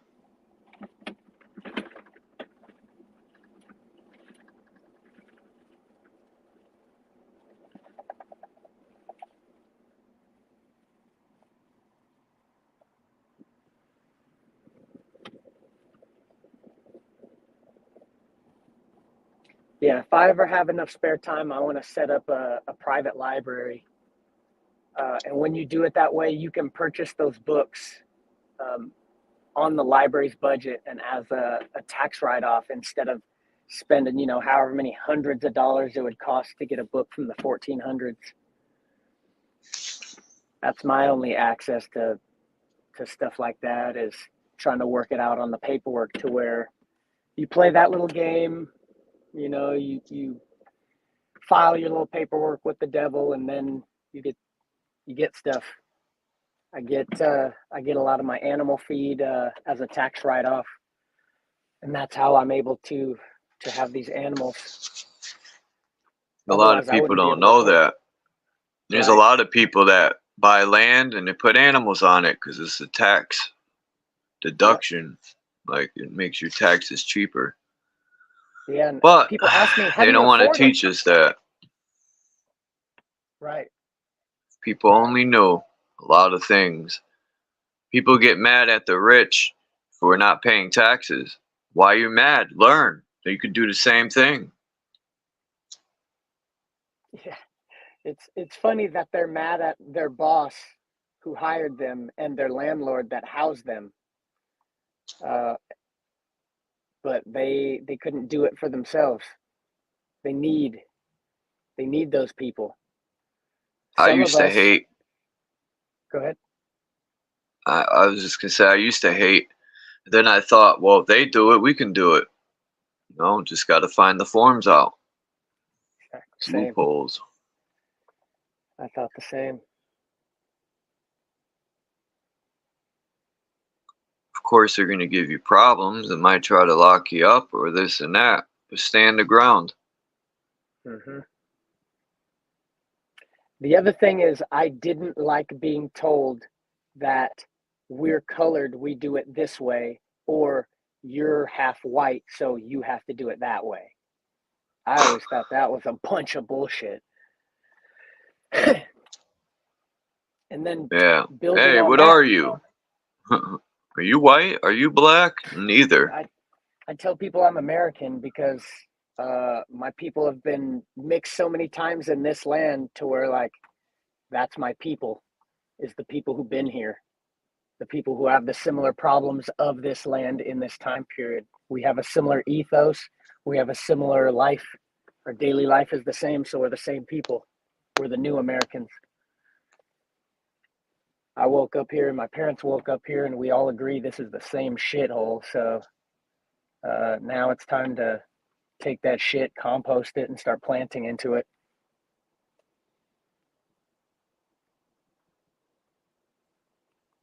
But when I was talking about some taxes, my grandfather told me, instead of going a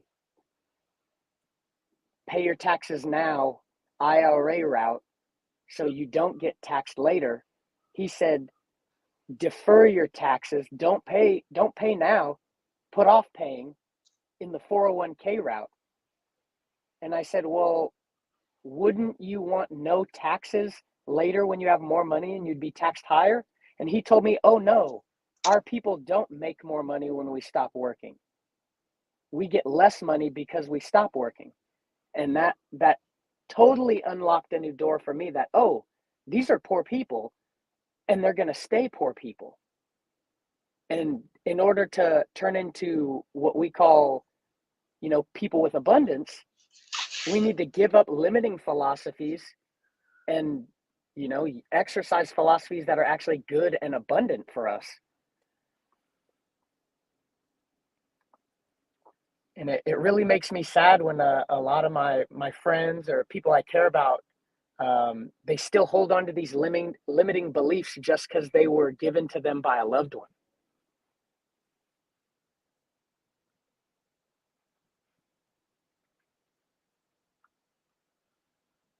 Oh, thanks, Void. He said hypertrichosis.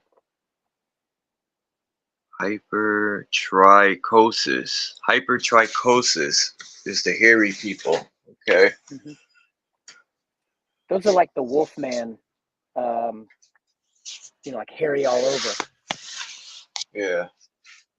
People with, or like some of the humanoid tribes that are just hairier, based on colder climates, as opposed to like a tropical savanna region, like Africa or an equatorial region. It'd be better for them to have more hair. But again, we see what the human eye prefers. We like hair lines. We don't like just a big swath of hair that's not defined. We kind of set our preferences around like geometrical hair lines. Also, if you can't see eye directionality, it kind of promotes antisocial behavior in humanoid tribes. The more you can see somebody's eyes and also teeth, it kind of promotes a more social structure and more like emotional connection.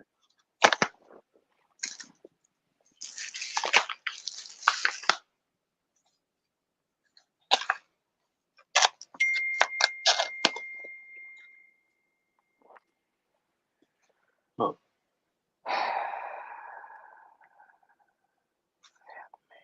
Interesting. Very interesting. Yeah, that's where like that whole evil eye or the side eye or look people in the eyes comes from. Let me look that up. Trichosis.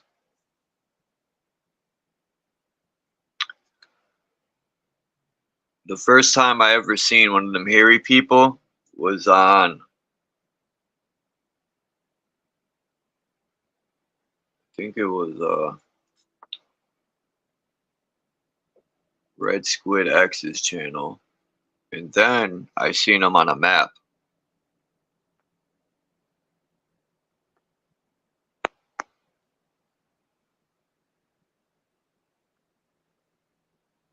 Yeah, almost everybody. I know some people from some native bands up north, and they all say that the hairy man is still out there.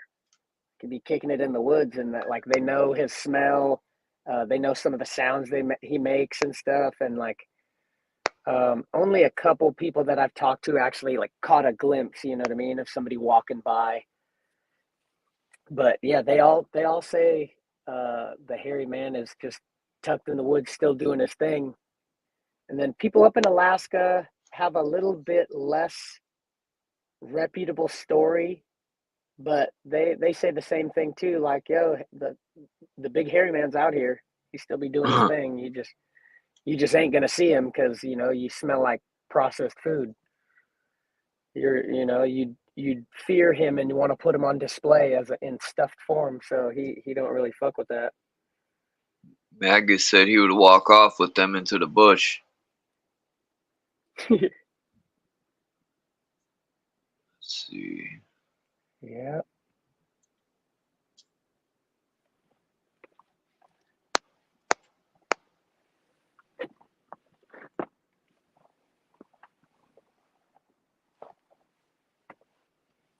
The fuck?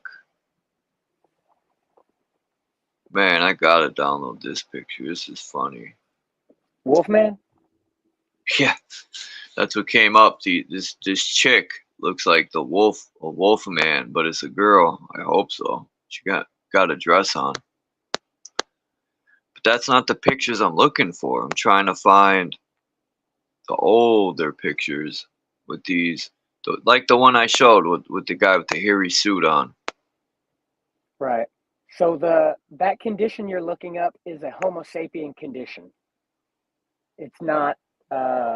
It wouldn't be like the genus of the hairy people.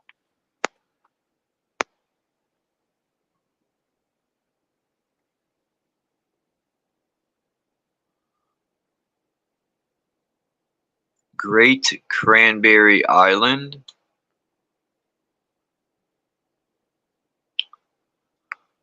Okay.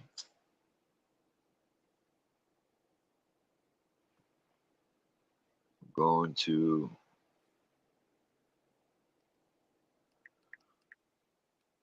York Island.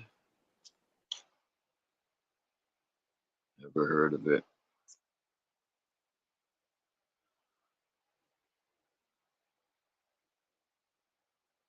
Crikey, mate.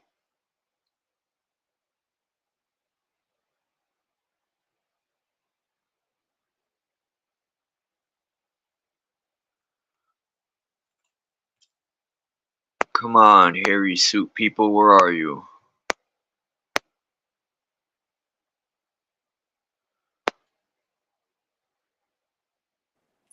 I haven't been able to get a good search result for any of those type of people. Not in a long time. The search filters and like the algorithms or whatever throw everything off.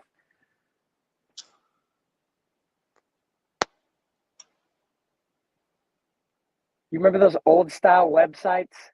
It would just have like a cheesy ass layout with a solid color background, and just JPEGs posted in weird ways with one type of font. Maybe they would have like a bold headline. Those were the best informational websites. These old collectors would just throw up a bunch of the information they have and just maintain these websites.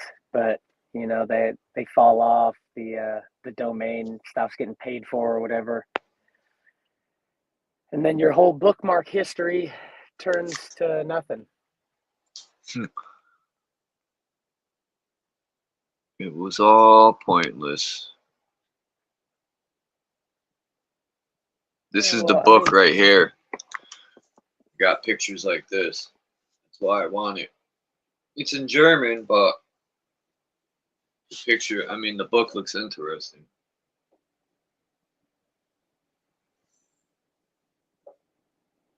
What do you think?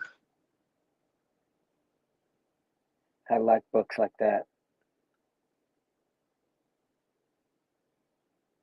And it's not a waste of time, because before I thought, oh, I don't speak that language, I can't, it'd be a waste of time. It'd be a better investment searching for English.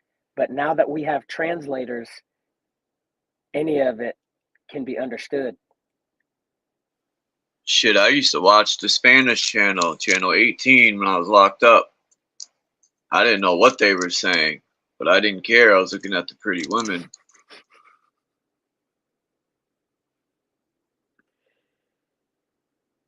Yep.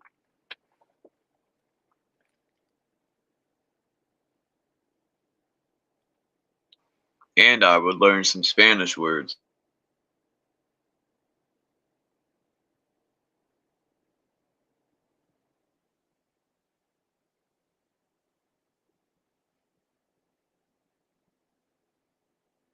Yeah, the colors they used in those handmade, handwritten, and hand painted books were awesome too.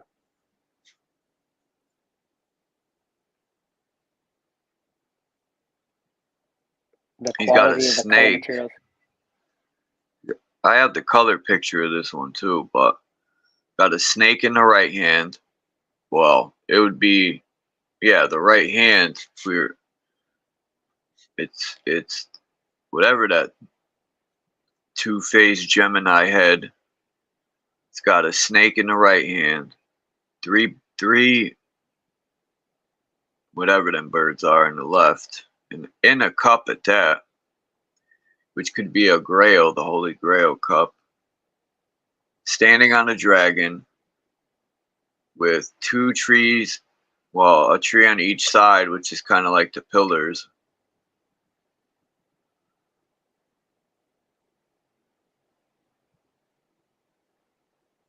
Maybe the two-headed Gemini, it's a male and a female head, which creates the balance. And then you got that star above, which could mean so much. And then it has wings, which I just noticed. And it's got a dress on. Like, kidding me? They didn't know what pants were back then? 'Cause it sure isn't a trench coat.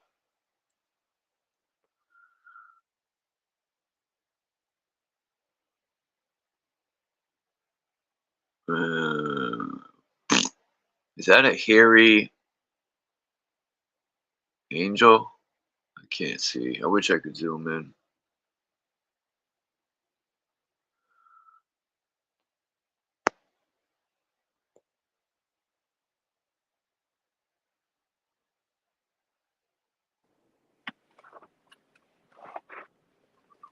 Day 7, Chuck.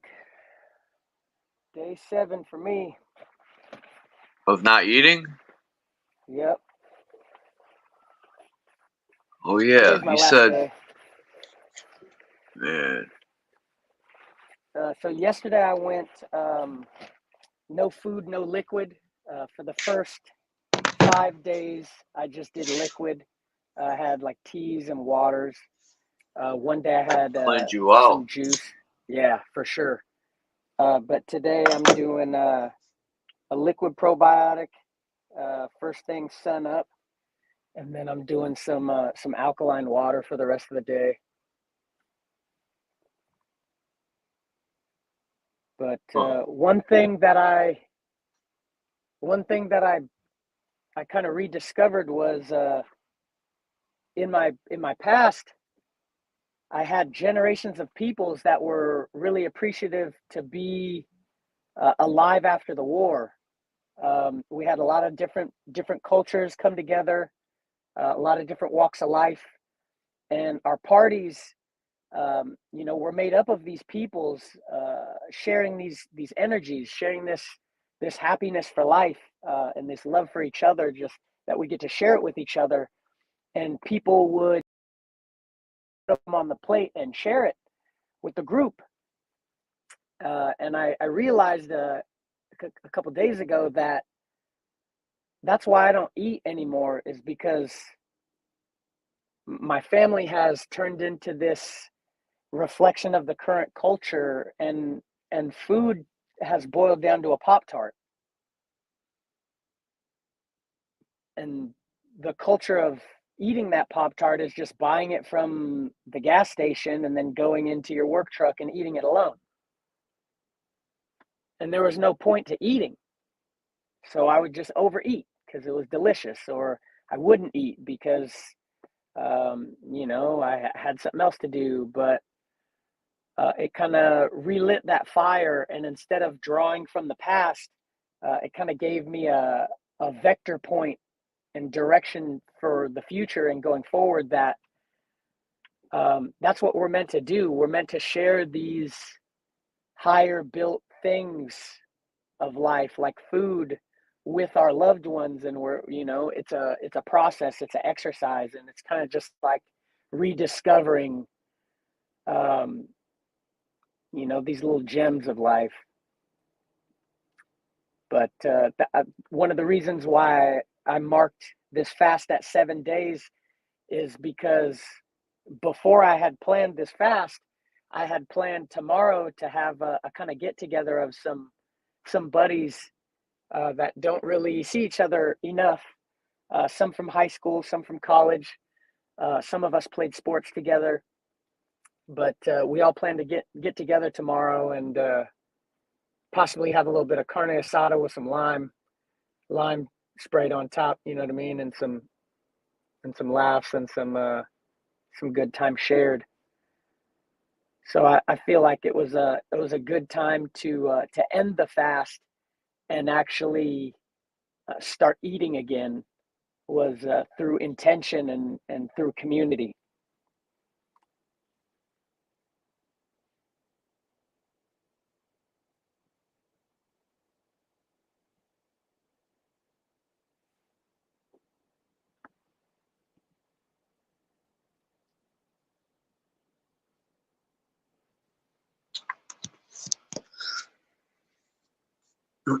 Pop-Tarts matter.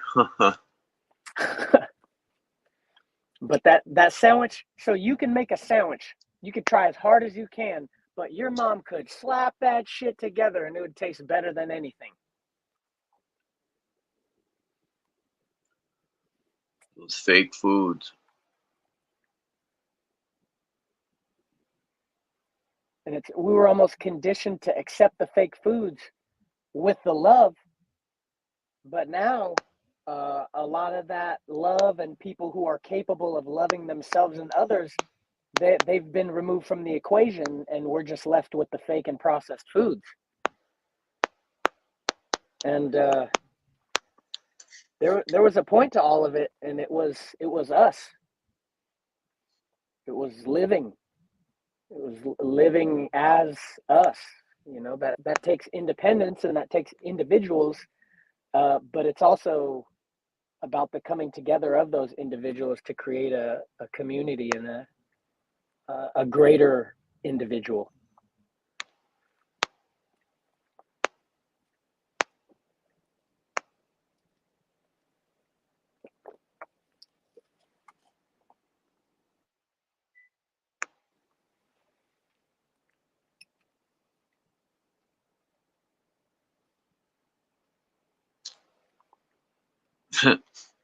These Cyclops pictures be hilarious, man. They always make giants out to look like stupid cavemen.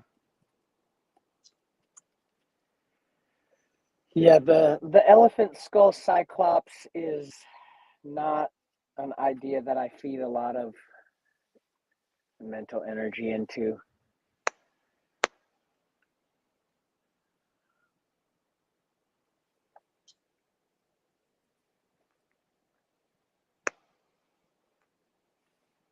I'm more thinking from like the mechanical side. How would a creature be built like this? What would their genetics be like? What would their lifestyle and environment be like to support it?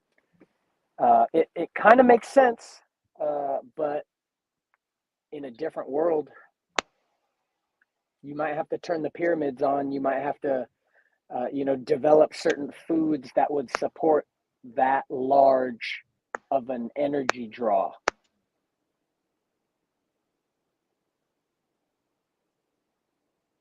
Because in the desert, life is small, and in the jungle, life is large.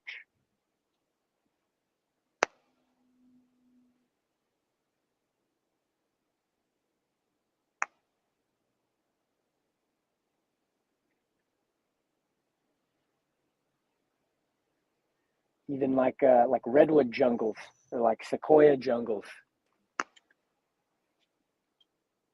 Those are giants, but it takes a certain environment.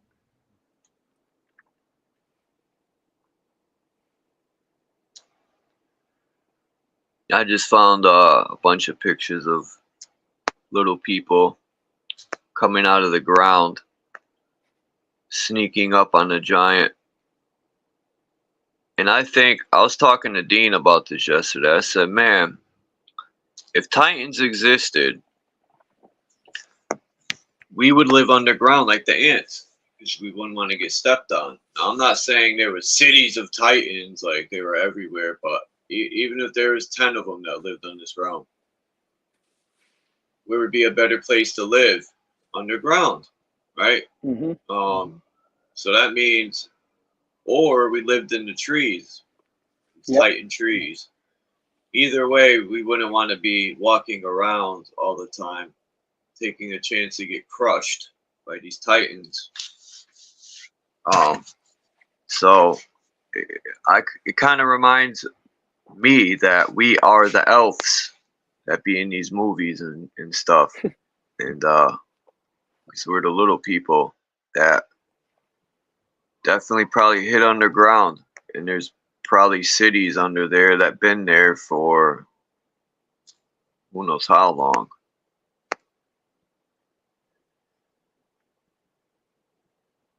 Oh yeah, underground cities are. It's a useful architecture style.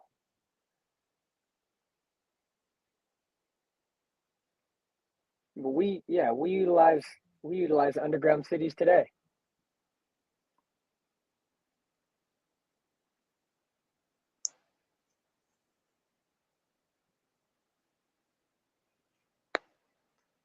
You got enough money, they'll build you an underground city.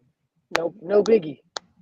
All these billionaires are basically developing their own underground cities.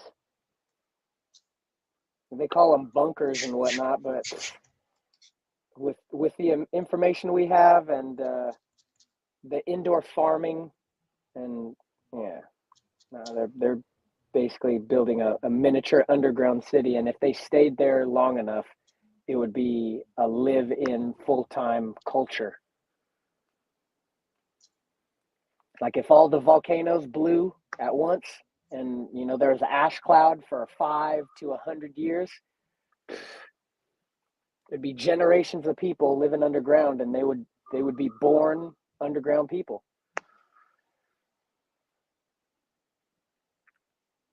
And all it takes is our land to just hiccup one time, cough one time, and we got ash clouds in the sky for 10 years.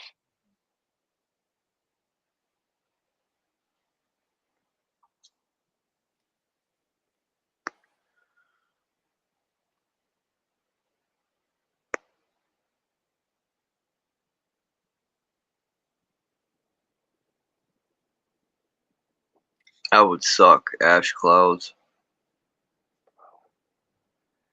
I got young kids, so I mean, dying, dying would be shitty in those apocalypse situations, but I know, like deep inside myself, I wouldn't be the first one to die, and I would have to watch, and that's more the part that I don't like.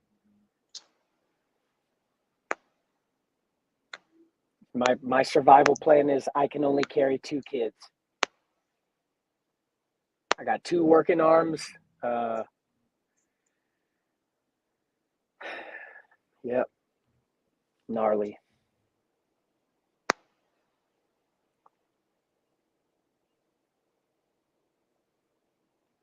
But that's the whole concept of like, don't be an observer of times. Just live your life. Live your life as if it was going to be your last, and do your best. Because hey, if there's a big old solar flare event, if there's some sort of volcanic event, if the sky falls or whatever, well, at least we had today, and we did our best, and all that good stuff. But then the watchers, they calculate when there will be an eclipse, and they threaten, hey, you better pay more oh, you didn't pay enough taxes, we're going to take the sun away. That'll be next. I laughed when they bottled water up. I said, man, who the hell's gonna buy bottled water? Look now. I said, well, I guess air will be next. Air. Mm-hmm. I mean, it kind of is already. Yeah, oxygen therapy bars. They say that's a healthy, like a healthy treatment or whatever. If you have a higher oxygen level in your environment to a certain extent, it promotes health.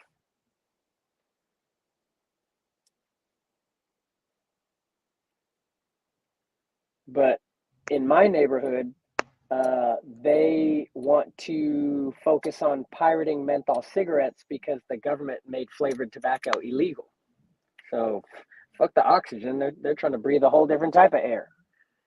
When did they do this? I don't know. It was like a couple years ago.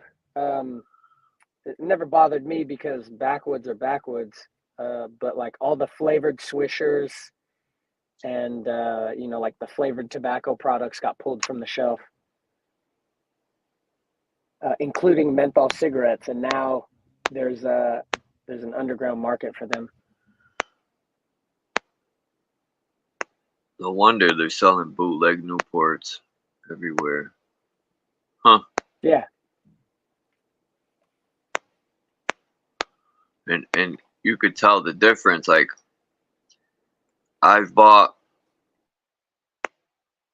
a real pack of Newports and then the bootlegs, and you could tell the difference. No chemicals in the bootlegs, it's just tobacco. It's like smoking air. Compared to smoking a Newport, it's like inhaling a fucking exhaust pipe.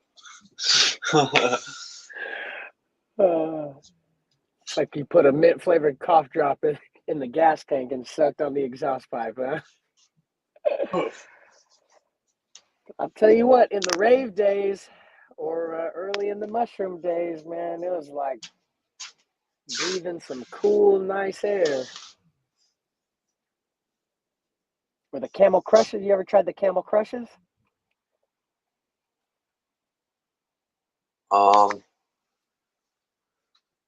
The ones with the cigarette butt, you press it and it makes like the mint. I've tried them. They suck. Yeah, I know what you mean. Yeah, right? Those are the camos that you got to press that. It's like this little ball. And it turns them in. That you could either have menthol, the first cigarette where you could choose if you want menthol or just a regular cigarette. Mm-hmm. You pair those with mushrooms. I mean, in an unhealthy way. You pair those with the mushrooms, and it was pleasant back then. It was a minty little surprise. But now I know the ingredients in manufactured cigarettes. It's not just tobacco. Shit, I need some mushrooms. Mushrooms. Sure, they're legal in California, or at least decriminalized. Yeah, Connecticut won't see that. Maybe, you know, they love it when we destroy ourselves, but mushrooms, I hear the ups and downs of mushrooms. I mean, everyone's got an opinion. You can get a direct source. What's the next best? If you can't get a direct source, what's the next best? Not tap. The next best source of water would be from insides of coconuts. Mm-hmm.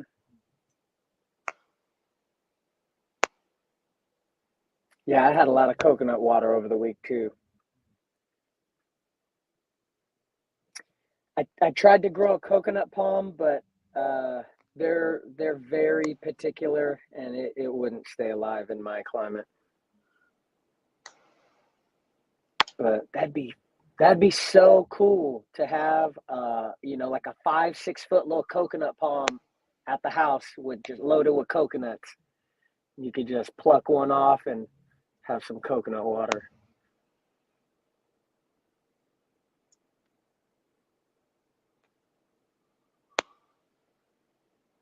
They say coconut water has everything you need in it.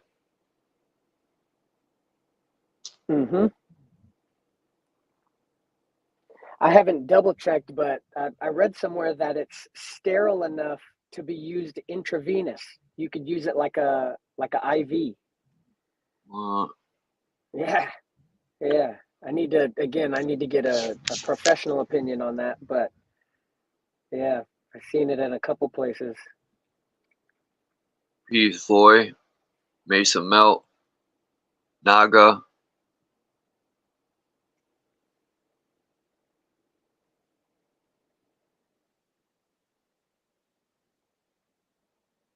I finally went hiking and got a picture of a what are them things called?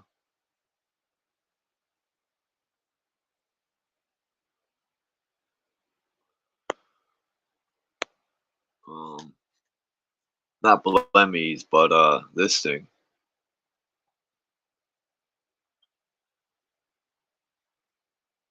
Nope, wrong picture, not that Blemmy. Right here. I was watching this Joe Rogan clip, and this guy, I had to go find the whole video, but he was talking about he landed in Antarctica. Damn, maybe I should have played the clip, but he was going to do science, I guess, with his partner. And they jumped out of a plane and they were going to land near their destination. But they landed a few miles off, and where they landed, they started walking. They come upon a cave. And he said, they walk into this cave like they owned it, blah, blah, blah. He said, but when they entered, there was like ice sculptures that were carved like the architecture we see. And the further they went into these caves, they come across these footprints. The creatures kind of look like this, but they were about 20 feet tall. One of them ate his partner supposedly, but they were in this cave, and when he was leaving the cave, he escaped. The military was waiting outside, allegedly, and the soldiers were asking him, "What are you doing here? This is a military, what do they call it? A military, like, base, where, but he called it a military laboratory, where they were doing experiments." And I'm thinking, the hell are they doing? Crossbreeding freaking gorillas and people? But what a better place to do it, right? Antarctica, where these things won't escape. Well, if it's soldiers, they have orders, and then whoever negotiated those treaties or orders or whatever, they probably are in communication with other peoples or other tribes, and who better to protect those ancient tribes than our soldiers against our own people? I wouldn't want just some random person going into some other tribe's sacred spaces and touching their architecture. I would agree that I think soldiers are meant to protect those places just for the sake of like Yeah, us but all this getting thing wasn't along. no tribe. This thing was a fucking beast. Yeah. Well, look, I mean, that just looks like the big homie. And like I was saying about the hair, look at how his hairline accentuates who he is.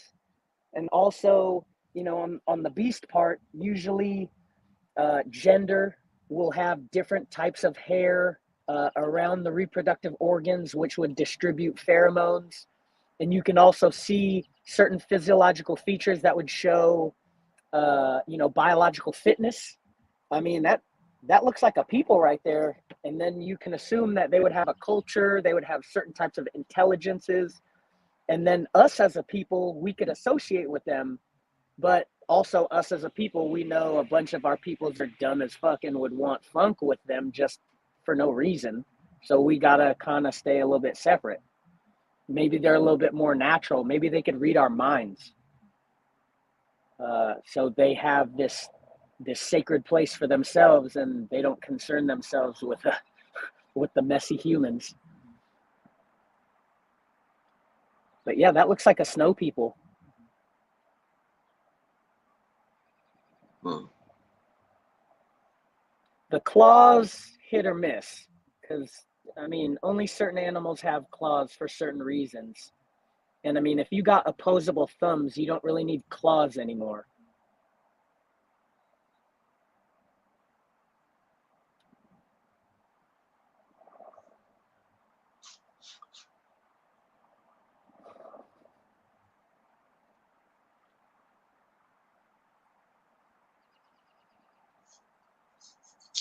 Lemmies.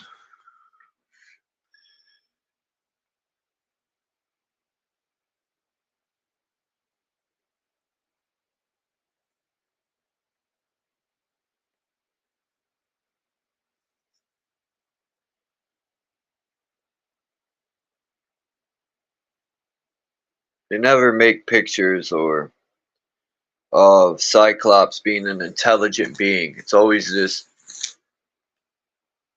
freaking violent,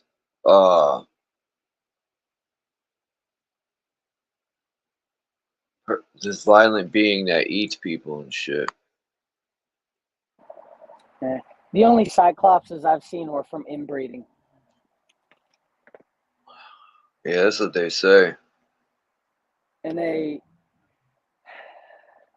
like a one-eyed being. Or genetic manipulation. Right. So yeah. Inbreeding. It That would stuff's almost be bad. better to use like a different way of seeing than only one eye. Because the two eyes, or like the two antennas, it gives a different type of sight. Whereas a one-eyed, like the third eye is like an antenna. It functions more like an antenna rather than an eye.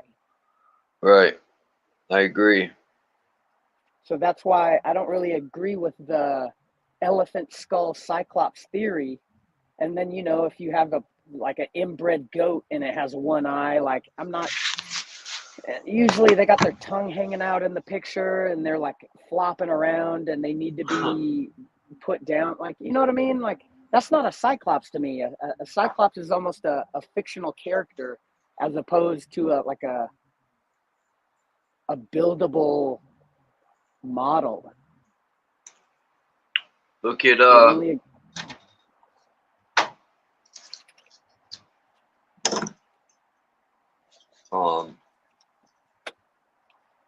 didn't mean to interrupt you, but I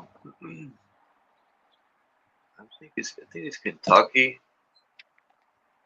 There's some inbred family that they did this documentary on. I think it's Kentucky, Yeah. if I'm not mistaken. I mean, they can't even talk or communicate or learn. They're just always drooling and shit, and their eyes go, you know, they got blue eyes. One blew this way and the other one blew that way. No. I stole that from this rapper named Nems. Well, Gorilla Nems now. Yeah, he said that to this guy. He's like, bro, you got blue eyes. And the dude looked and he goes, look, one eye blew that way and the other one blew this way. I fell out, man. That's hilarious. Yeah. The dude was laughing too and his eyes are crooked. That was the documentary where it was like a little family, and then when he went back, like the brother passed away, and they showed him like where the brother was buried. Yeah, thank you, Anna K. It's the Whitaker family. Yup. Yeah. They were talking. They were able to share time and you know get together and be one group of people. But it takes time and understanding for that connection. I forgot what the lady gave him. Damn, I seen a little clip. I had watched the whole documentary before because I was curious. Because the thing was, when I was younger, that white trash, racist white trash or inbreds, right? There's some shit that people used to say when I was younger. Which is crazy. Now, what's even more crazy is when you find out that there is families that brothers, you know, will have sex with their stepsister, vice versa. Because, I mean, in reality, that's not that bad. Even though the parents are married, they're really not truly brother and sister. But the sick part is when real brothers and sisters end up, it's like, what the fuck? Or even cousins, man. That's like you doing it with your aunt's children and shit. That's crazy. So that's inappropriate procreation, yes. But if you were to love a close genetic relation and you were to have a life with them free of intercourse or procreation, is the same taboo now true? You get what I'm saying? So also, the love between two men does not necessitate them laying together. That's a little bit more controversial, but I'll just leave it towards the inbreeding part of the conversation. That, yeah, if a biological brother and sister loved each other enough to want to partner up and be together forever, they would just have to understand within their relationship there could be no procreation without the dramatic chance of an inbred offspring. Peace S, Candy.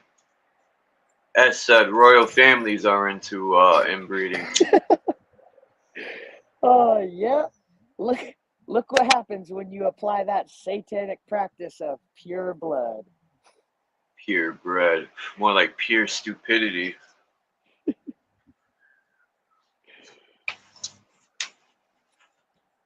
know, when your child's born and one eye's hanging out by a thread, and they got a fucking stumpy leg. Oh, there's nothing to see here. Just a little mistake. That's not love to me. That's selfishness. That's a manifestation of selfishness to me. Maybe that's how these were created. These ugly pictures that I find. These.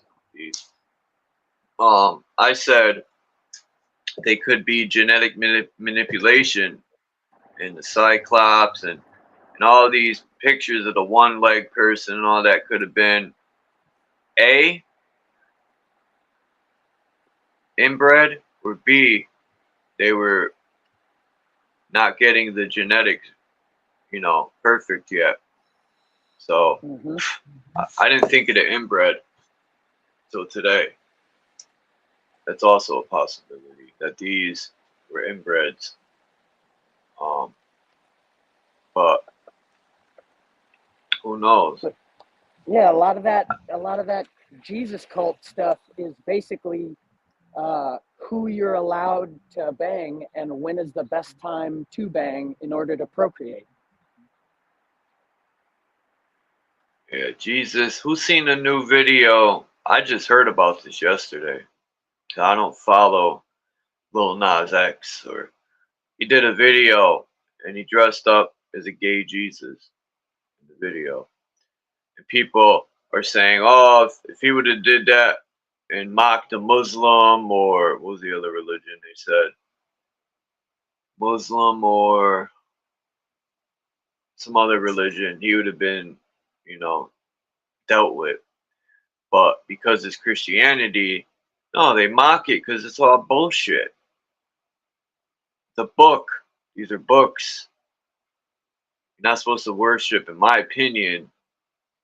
People worship these deities over their own parents who gave them life. I'll never stop saying that because it's just mind-blowing that your own parents who gave you life, you treat them like poop. And then you praise this deity you never met in your life. Don't even know what they've done in their, I don't know. What's wrong with worshiping nothing? Just being thankful to Mother Earth and whoever the true source is to all this. Just be thankful. That's why the worship? True religion, right? Yeah, why worship all these deities? Nobody knows who they truly are. When I say that, I get a lot of hatred. Worship. Yeah. So in I forget the Arabic word, but there's a concept for Islam. It's like if you put anything in the place of God even a little bit, like that's, or like blasphemy.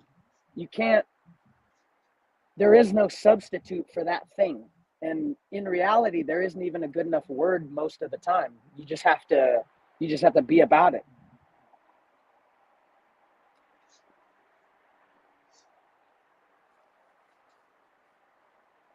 But on that note, I'm gonna jump down.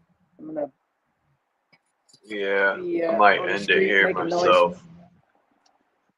I really appreciate you you hosting this forum, Chuck.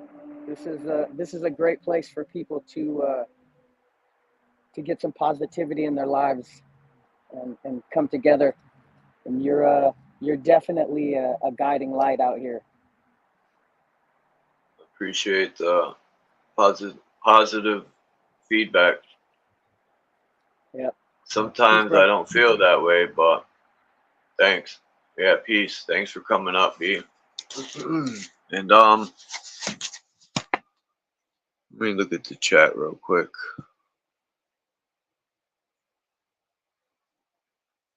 You went to school with two of them, Jay Heighton? A boy and a girl, and they looked. The girl used braces on the legs. And yeah, I feel bad for them people, man, because, you know, there are people that are going to make fun of them, but it's not their fault. Watch Attack on Titan. I'm gonna check it out.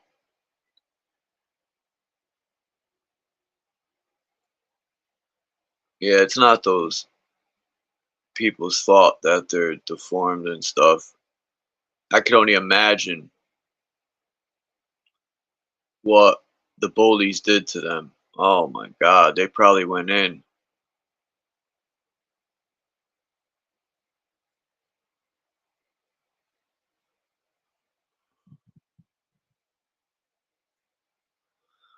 Yeah, Naga, some lady made this point. She said, when you go to a concert, this shit kind of blew my mind and had me thinking.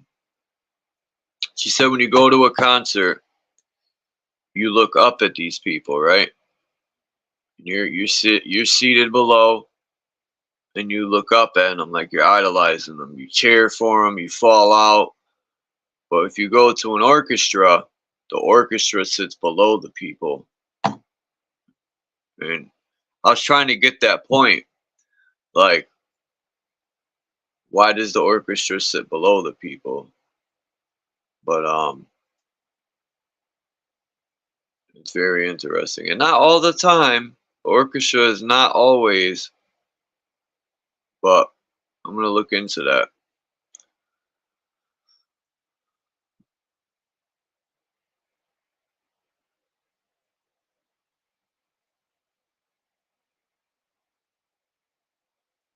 Wonder why they call it a stage. Peace, Smoking G Sharp.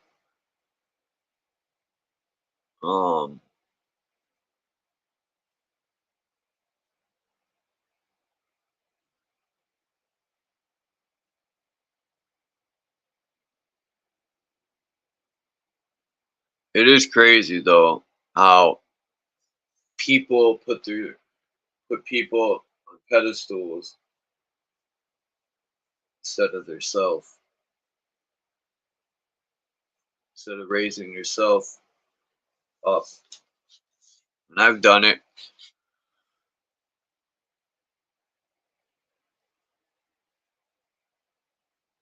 Yeah, when I think of Christ, man, I think of that oil too.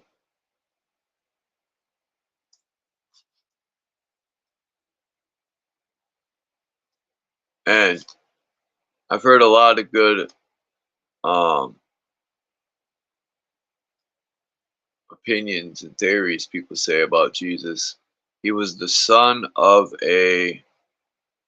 something new I heard yesterday.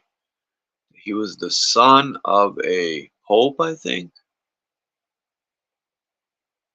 And I forgot what the guy, I think it was Ben Carson. I forgot the guy's name, man.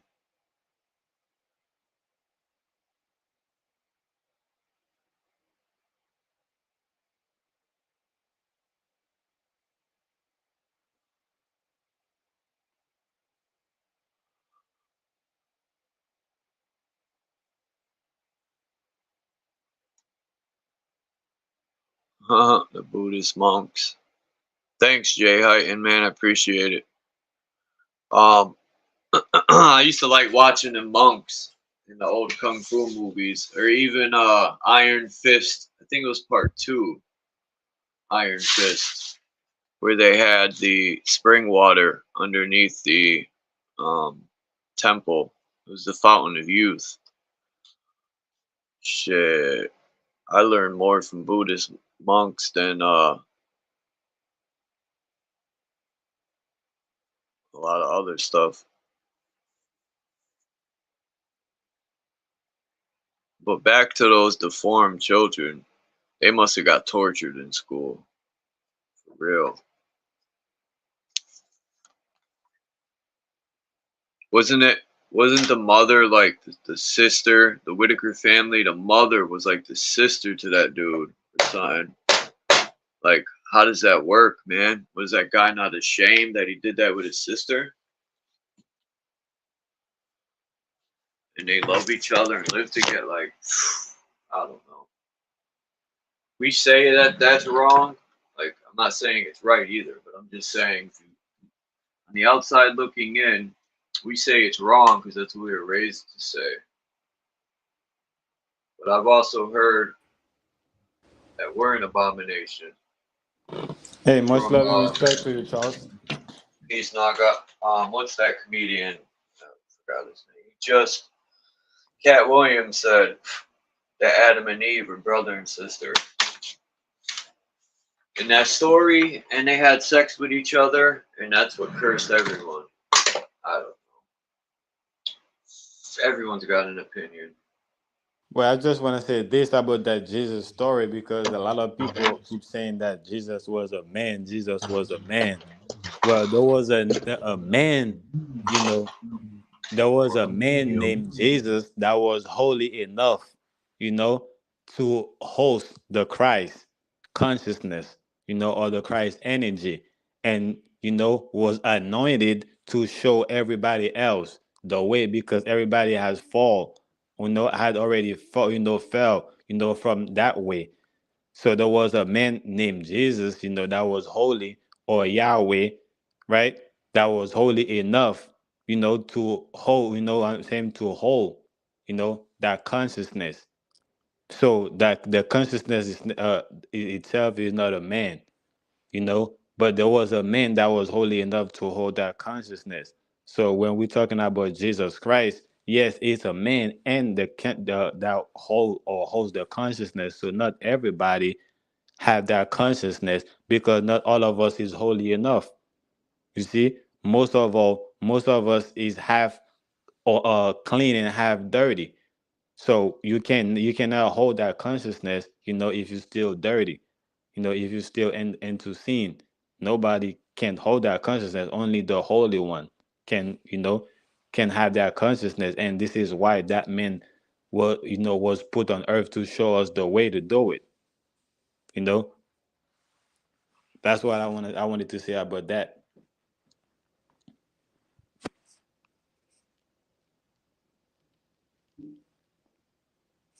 Because a lot of people fall away from their consciousness because they're like, oh yeah, it's a man. And they reframe themselves from their consciousness. It's not just a man, it's a holy man, you know, and not everybody is holy. We know that for ourselves. We always say, man, we have a God or half of the devil, which is impossible because God is holy. God is life itself. Life is holy. There is no bad in life. There is only bad in death. See? Life is God and death is the devil. But some people look at it the other way. They look at life as, as bad and death as good. But yet they're still scared to die.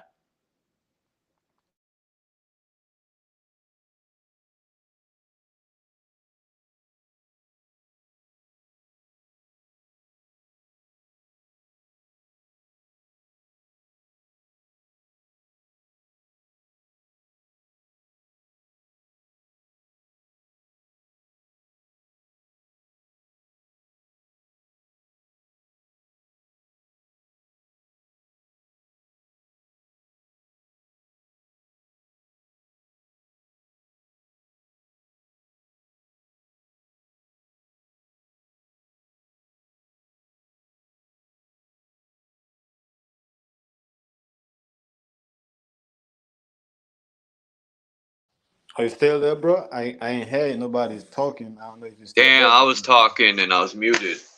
Yeah, you was muted. Shit. What was I just saying? I was saying people are scared to die because of what religion and how we were raised and all that. Like when I was a child, I didn't know we were gonna die one day. But anyway, the point is, um, they teach about hell and you know, even people that never killed no one, never hurt no one, did good their whole life. They think when they die they're gonna go to hell, right? Because you question things and this and that. Well, part of it That is true. the Part preacher of it is died true. and said God told him, he was a preacher and he spoke the word of God, and he said he died and God spoke to him. Man, he's one lucky motherfucker. I guess God is selective. Um, and God told him, you didn't preach my word of God. He goes, um, the book that he was preaching out of is blasphemy. It's not that's not me. Basically, the God was saying that the God in that book is not me. You guys But are I can tell you preaching. that. I can tell you that, right? Part of that is true because when you die, you are being held. When you die, you ain't just you don't just come back to life. You are being held for a certain amount of time. And I can tell you this: everybody that nearly had a death experience, their life has changed. They're not the same. You see, they slowly, rise from evil. You see, a lot of people that have a nearly death experience, they slowly rise from being evil, you know, and so they surely met God. For you to rise above evil, you had to meet God. You see, which is life. Like I said, I'm not attributing God to a being, to a character, to anything, but I'm attributing God to life itself. Life itself. You see?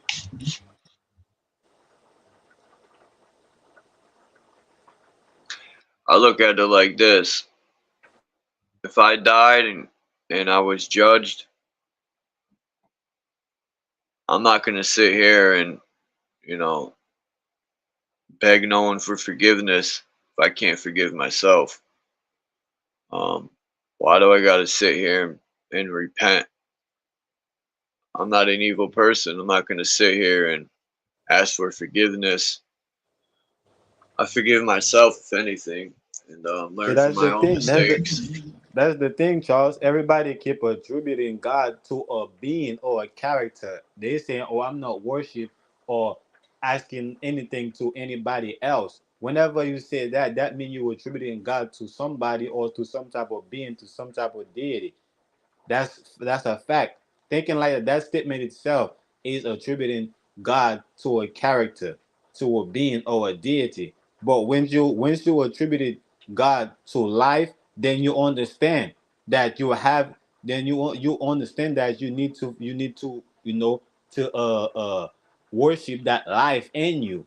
You see, because you could see life everywhere. When you're looking at everything, the earth is alive, the trees is alive, the water is alive, the animals is alive, everything is alive.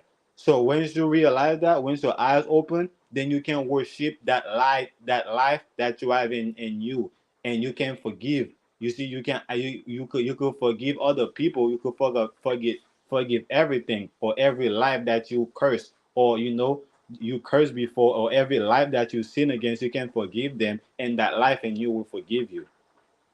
You see. But a lot of people don't look at it in that sense. Every time they hear that word God, God, God, God, the image that popped up in their head is a character, is a being, somebody's Because name, that's a what God, a religious deity. teaches. Yeah, You because they know, haven't born again. You know, they haven't born again. They haven't went to that process, or that same religion, that same spirituality, that same thing that they talk about. They haven't even all went through the religion process. is Listen, worshiping false idols. listen, but All of them. A lot of people saying that, but they haven't even went through the process to be born again. You have to go through some type of process, you see, to be born again. You can It's not just holding yourself back for all of that, so you're going to be born again. You have to run to the step. You have to go to school so you can graduate and go to college. You see, but we haven't I'm even not went to getting school yet. baptized. We haven't even went to school yet, but we want to say, man, school is bad. School is The this, school only is that. person that would baptize me is the true creators. If I die, I mean, when I die, Who is the true then creator to you? Who is that to you? I have Oh, no, or I can you have no. describe? My Can you mother and describe my that? father is my true creators. But Can you can other you than describe that, that? I don't speak to no God, for lack of better words, for people, that read the Bible and all that. They're God, or the only person I speak to is myself, my higher self. But there's no conversations like, let me call God up real quick and talk. When is it? If you tell people you're having conversations with another voice, they're gonna lock you up. You're insane. But you have conversations with this Jesus character, everything, is different then. But find me someone that has a better, that talks to the creator, sits down and actually has met this God or creator. No one. So how can anyone else have a better relationship than me? You know, uh, I don't look at it as some I'm gonna tell you how. source in You the want me? sky, I'm gonna or tell you how. God's everything. The creator's everything. You're the creator. I'm the creator. The trees, the animals, the dirt, the air, the gases, the light. It's all the source. All of it. It doesn't work like that because the creator doesn't have a creator. You see, the creator doesn't have a creator. The creator is the creator. The creator just only have a creation. You see, so I can't be the creator, and anybody that say that they are the creator is blasphemy to me because they Well, themselves have a creator. that's your opinion. I respect it. That's how you see things. See, the creator is the creator of all creators, of all creation. I mean, see, Who created the creator? Where did the creator come from? the creator is just is like life. Who created life? Can you tell me who created life? Well, Exactly. Life is just life.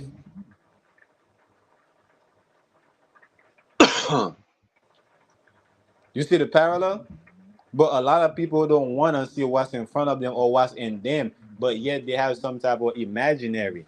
But they have some imaginary things that they have in their mind, but they can't see the creator because, like I said, they that's haven't why I been was born again. lost. Huh? That's why I was lost in life, because like Candy says, it comes down to having a relationship with yourself. Um, my higher self was always trying to guide me, and I would ignore it because these stupid fucking churches were telling me that's the devil trying to trick you. And then I thought one day, really? If that's the devil trying to trick me, why is the devil always right in my mind? When I go to do something wrong and it tells me, don't do it, and I don't listen and I get caught. Or, hey, Chuck, it'll warn me about certain things, and it's always right, man.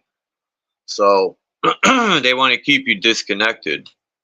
In my opinion, is we are all a version of the creator.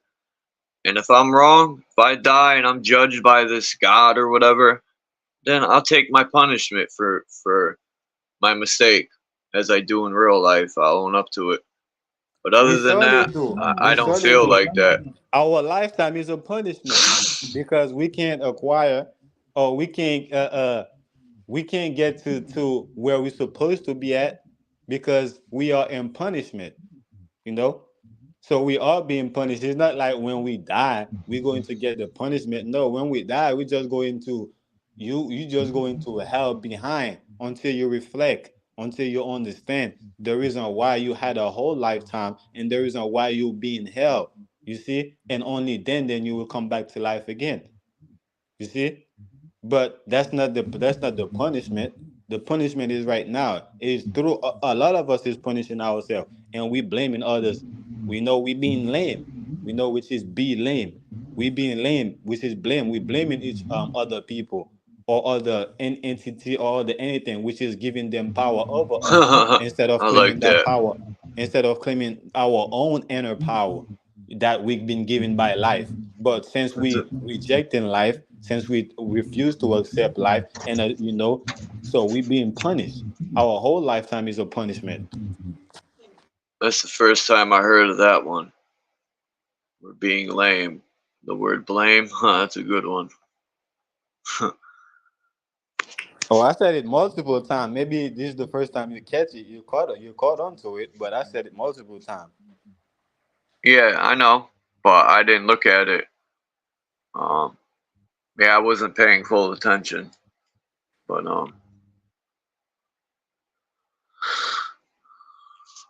religion is on its way out. That shit's falling apart.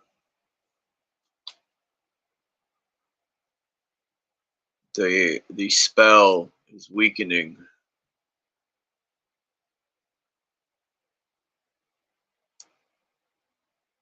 But yeah, I know you said you was supposed to, in the live. I just came up here to say that, about, Jesus, and the consciousness that he hosted, you know.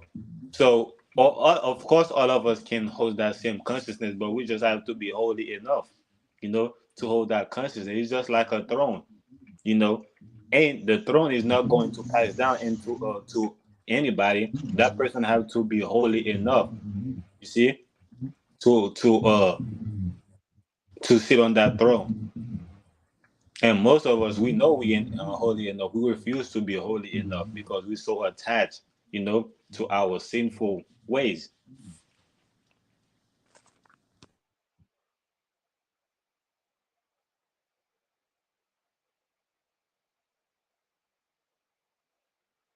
And I know talking like that pissing a lot of people off or throwing a lot of people off, but it's not about the messenger.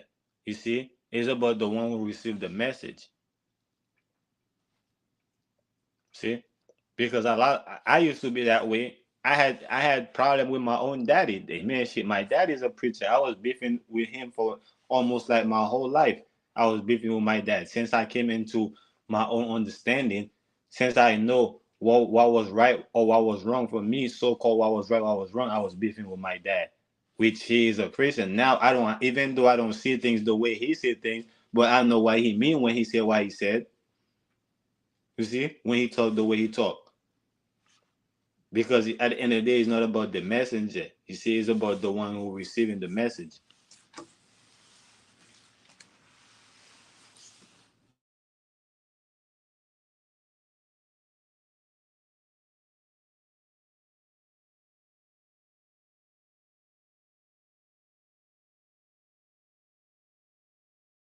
I don't know if you muted yourself again. Yeah, no, I was muted while you were talking. I'm looking, trying to find this. I found it. It's Caesar Borgia. Everyone know who Jesus Christ was. But who exactly was Caesar Borgia? He's the guy in the image of Christ. I've heard it's also Julius Caesar, and I've seen the pictures of Julius Caesar, and like Jesus got a million different looks. I've Nah, seen he, an Asian Jesus, a black Jesus, a white Jesus, a Puerto Rican Jesus, an Italian Jesus, a Polish Jesus, right? There's so many of them. no, I'm gonna tell you, Jesus said that many will come in my name. Yeah, You see, I remember so hearing that. so a lot of people, they trying to claim that they were Jesus or they are Jesus. You know, Jesus is the trickster, man. He's playing tricks. is he the trickster or the people that claiming that they are that the people that come or came in his Yeah, the name is people, the trickster. the ones writing these books, creating these characters, saying they're somebody. They're like, it's like the Scooby Doo show, man. You got to pull the mask off that Jesus running around. And everyone, not every, well, there's so many opinions on Jesus, and I've heard so many different things that But he I, said that for the he most said part, that I'm just gonna leave Jesus alone. but he Because said if he that you shall lived and know he the truth. suffered, I can't imagine being nailed to a cross. I used to sit in church and look at that stupid thing and be like, what's wrong with us as people? Why are we putting a cross up? And even Jesus said, don't, in the Bible, I remember he would say, don't worship me, don't worship any idols and figurines or statues and all this stuff. But yet, the church contradicts itself and has a cross with the man suffering on it. Like, I would be Yeah, pissed because they if are evil. They are witches. They are witches and warlocks. They're evil. You see, Jesus never died. Oh, the Christ consciousness never died. You see, because life is still there. Life never died. Life is with us forever and ever. Life was here before us, and life will be here after us. You see, life came into the flesh to show us. You see how to be alive. You see, but we refuse that. We refuse life. You see, that doesn't mean that life is dead. No, it just means that we are dead. That's why we're constantly dying. It's just a spell. That's why we're constantly dying. That's why we're accepting the fact that we gotta go through death. But we don't have to go through death. You don't have to do it to go through it. But you just accepting it.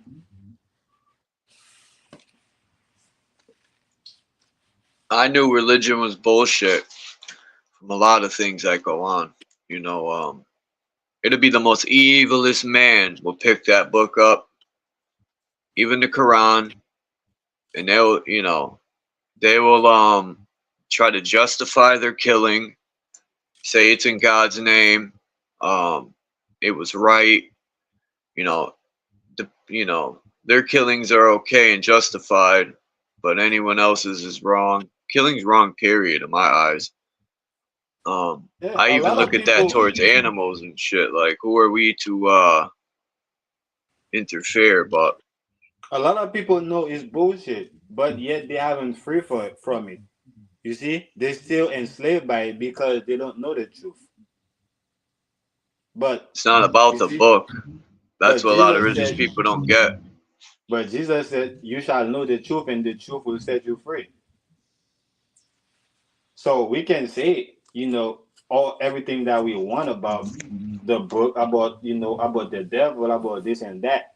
But if we're still enslaved, by it or by him or by whoever it is, then we are not free. We doesn't know the truth.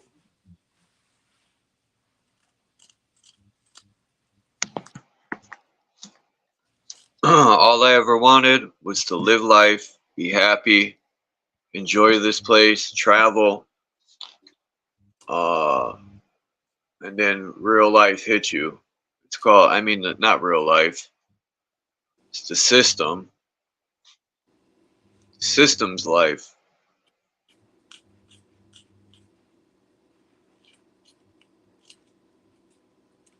I've pondered for hours, man, in my thoughts, and be like, why do we put up with this shit? Seriously, like, Because we don't know the truth. We don't know no better. If you know better, you do better. it's You true. see? So how can we say we're intelligent if we just go along with this shit and willingly don't want to work and pay bills, but we do it anyway because we say there's no other choice, which is bullshit. Um, we willingly accept the slave role and have excuses when it See, comes time to trying to get away from it. Even only me. a foolish person who said that. Only a foolish person who said that I have this, I have that, I have intelligence, I'm smart, I'm this, I'm that, but they don't know what it is. They will say, "Oh, I have a life. I have my own life. This is my life." But yet they don't know. They yet know what life is. They don't know what life is. You see? I'm still So, trying to figure out what life's about. but yeah, only a foolish person would say that. We over here say, "Man, this is my life, man. You playing with my life, man." No, this and that. You know, they attributed everything to them, but they don't know. They don't know what these things are because they don't even know themselves. You see?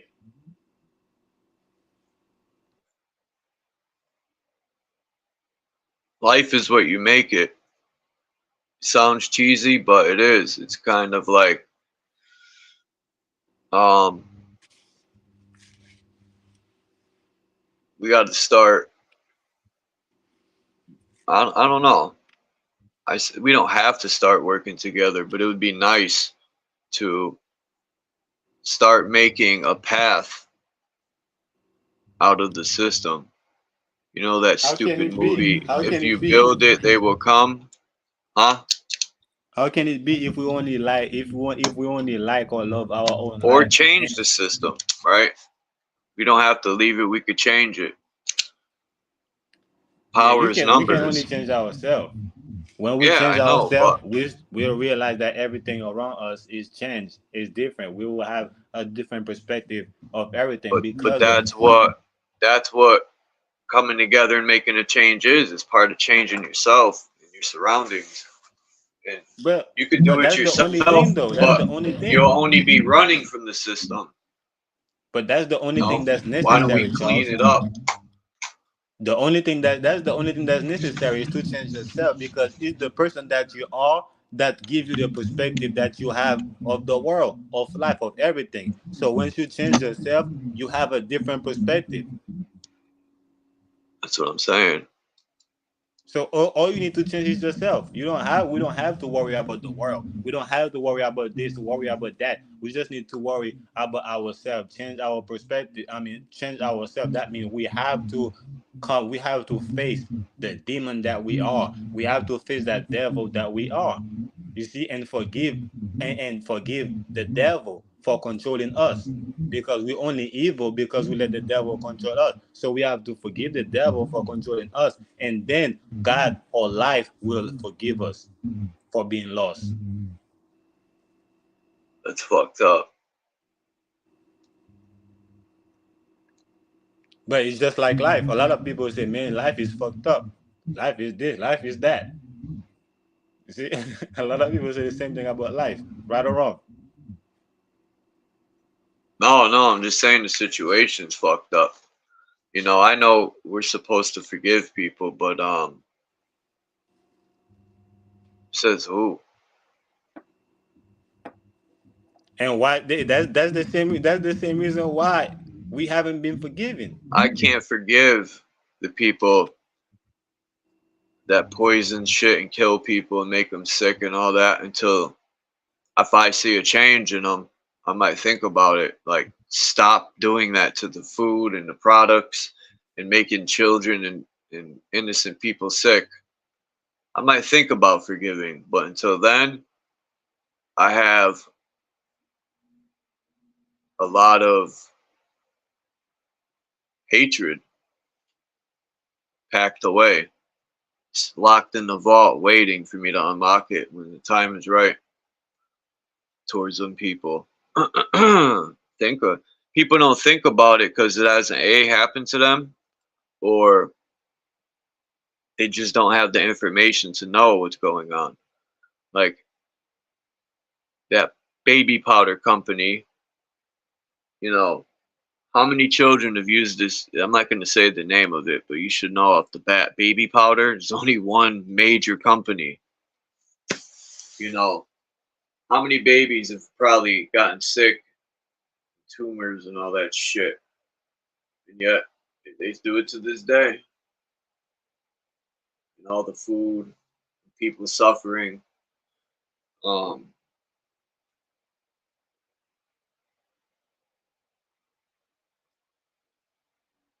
I know what you mean, Charles. But like I said, the Bible said, "You shall know the truth, and the truth will set you free." So I used to think, I used to look at things from the same perspective. Like I said, I used to try to take things from my own hand. But when I realized, like, hold up, man, hold on. I did not create the beast. I did not create the beast. You see, the beast that was in me, I didn't create that beast. Just like the life that I have in me, I didn't create that life. You see, when I start to look it from that perspective, I'm like, man, why is God in deal with the devil? Yeah, you see, if God created the devil and he himself hasn't dealt with the devil, he learned to forgive the devil for being the devil. Why? What about me? Why do I feel like I have to condemn the devil? You see, once I start to think, start to hold up, like remove myself from the whole thing and look at the bigger picture, or look at the picture for what it is, then all the pieces start to fall into place. But a lot of us, we're reading the story, we're watching the news, we're putting ourselves in the news. We're watching the TV, we're putting ourselves in the TV. We're reading the story, we put ourselves in the story. Everything we do, we put ourselves in it and not look at it for what it is. Peace, Dom. Candy said the Bible was written for us, but not to us. So who wrote the Bible? Did it wrote itself? Philosophers wrote it. Who? Philosophers. You said the last or third? Philosophers. A philosopher? Yeah, I'm one. I'm a philosopher, an intellectual. So it Let's could have see been me. what philosophers wrote the Bible. So it What? could have been me, or I could have been one of the person that wrote the Bible in the past. So I ain't going against philosophers wrote the Bible as long as it's human being that wrote the Bible for the sake of humanity. Hey, ain't nothing wrong with that to me. I could roll with that. Let's see.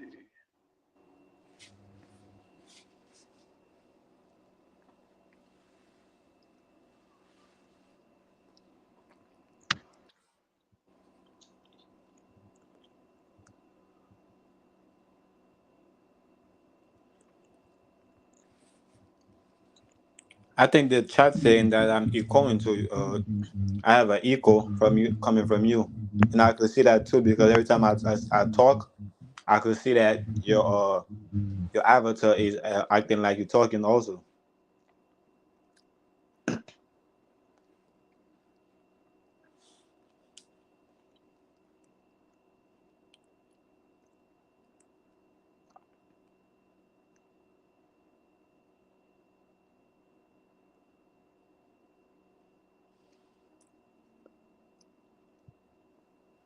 It should stop now. Yeah, I Trying to think find so. the philosophers who, okay, the New Testament: Socrates, Plato, Aristotle. Let's see, Nah, Greco-Roman man. philosophy. Oh These yeah, people are Greco-Roman philosophy in the New Testament. these people ain't the one that wrote the Bible. These people translate the Bible because the Bible was not written in their language. You see, they translated the Bible, That's a but good point. they ain't the one that wrote it. Let's see what this says, man. Let's see how you spell. Let me look at fucking Socrates.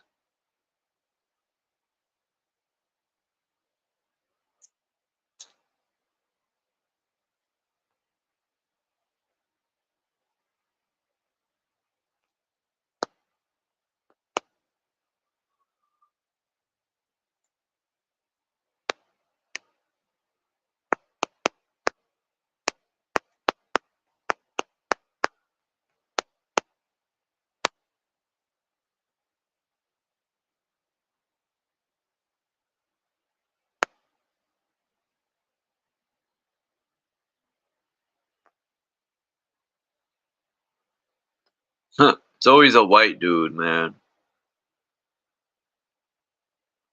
Fucking, it blows my mind. All these old writings, it's always some white guy. like other people didn't exist. Well, they was last on the scene, bro. It's okay. You shall know the truth, and the truth will set you free. They was last on the scene, so of course everything got had to be, because the first shall be the last, and the last shall be the first. So they were the first one that came on the scene. So we act like everything was written or was published, was founded by them, but it's because they came last on the scene. This is what the Bible, John 2:3-6. This passage helps us understand how we can have the right attitude and emotion in our obedience. We come to know the geodizzle through the same general process we get to know fellow human beings by fellowshipping or experiencing life with them. I don't know who wrote this. I don't know. Around 500 years before Christ, Greek philosophers believed they could come to know God through intellectual reasoning and argument. This idea had a simple premise that man is curious. They reasoned that it is man's nature to ask questions. Since God made man so, if men asked the right questions and thought them through, they would force God to reveal himself. The flaw in this is seen in the fruit it produced.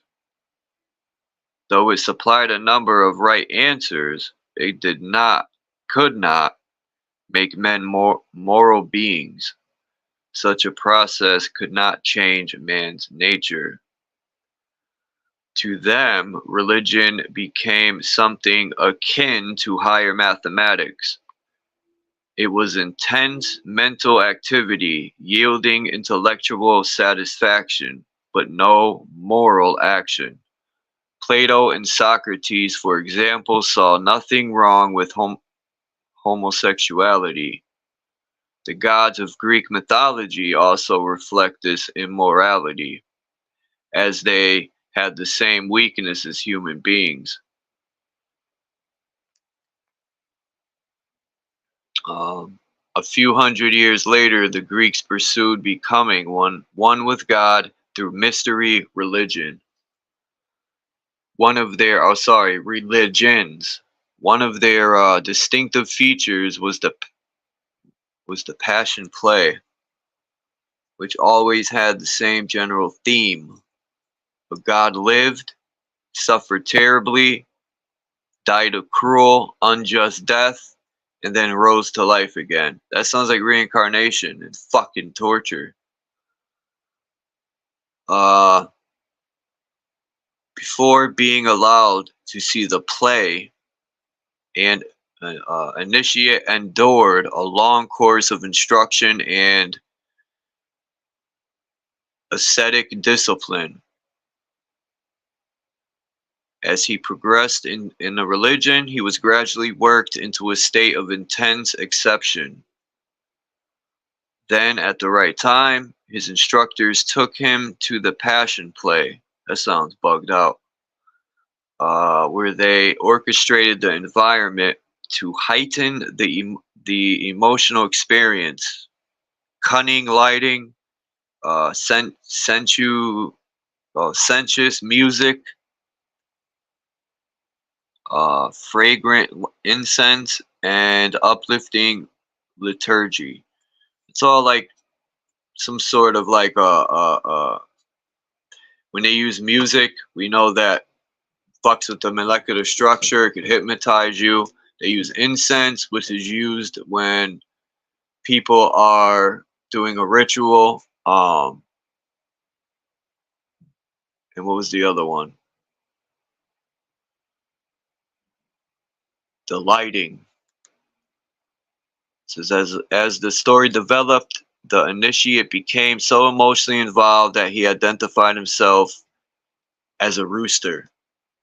No, I'm joking. He identified himself with and believed he shared the God suffering, victory, and immortality. And I'm glad it mentioned that, because in the fucking Bible, it's always the stupid sayings, you got to go through hell to get to heaven and all these, right? I get it. I use that saying too, but it always seems to get somewhere good in life, you got to do a lot of suffering. And that is true, kind of. You know, I can't deny that. The question is, why is that? I mean, you do appreciate more when you work hard to get something. But you also appreciate when you didn't work hard to get something.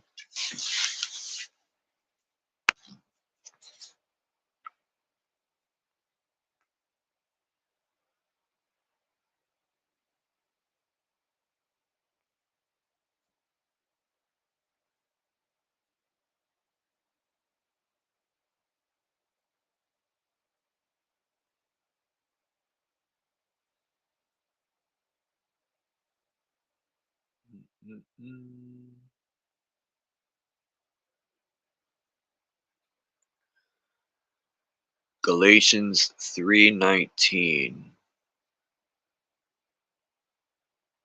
Tell me ye, tell me ye that desire to be under the law, do ye not hear the law? For it is written that Abraham had two sons, the one by a bondmaid and the other by a free woman. But he who was a bondwoman was born after the flesh, but he of the free woman was by promise. Okay.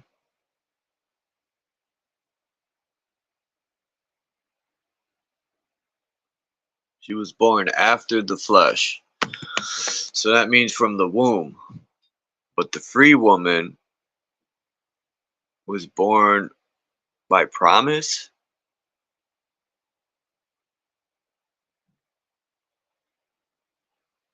But he of the free woman was by promise. Maybe I'm just retarded on that, but Hey, the Candy is birth. jumping. Candy is dropping some knowledge in the chat. I appreciate you, Candy. Now go ahead, bro.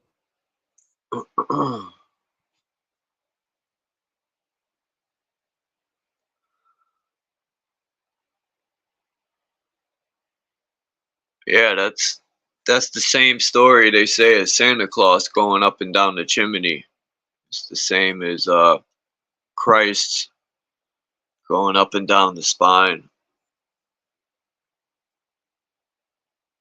But I look at the Santa Claus story a little differently now. Huh. What man sneaks down the chimney for children? Oh man, that's disturbing.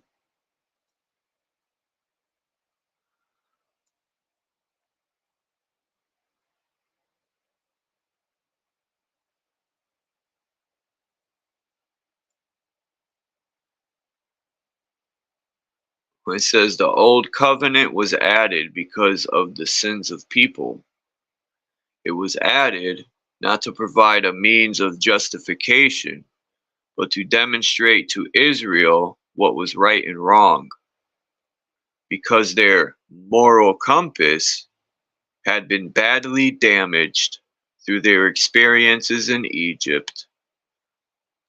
The children of Israel sojourned in Egypt for centuries, during which time they lost the knowledge of God's way. They forgot his instructions to such a degree that God had to teach them all over again in the way of life that was pleasing to him.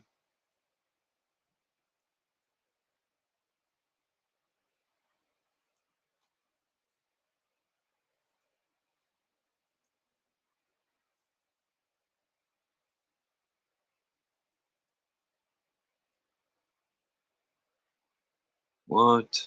God added the old covenant to one to the one he made with Abraham as a sort of a booster shot. These cats are getting booster shots.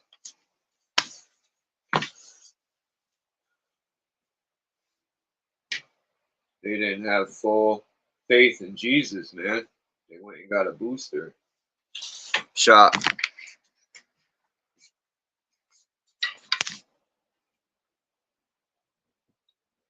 Jesus Christ.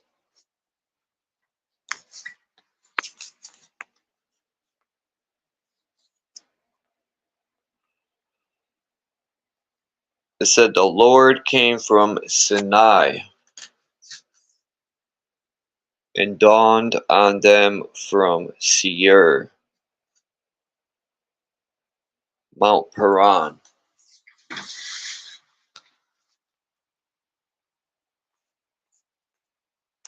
Alright, this is boring. Boring.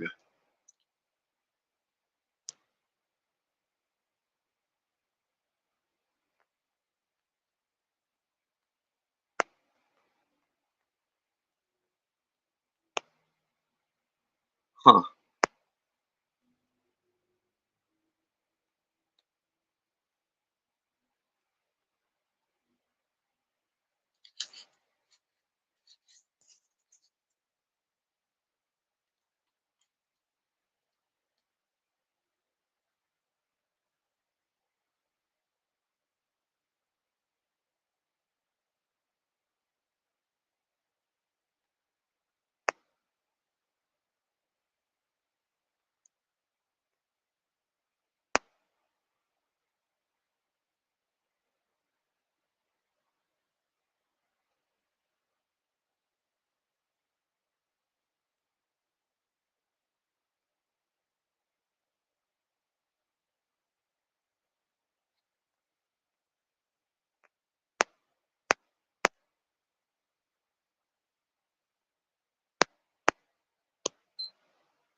Philosopher Pickett.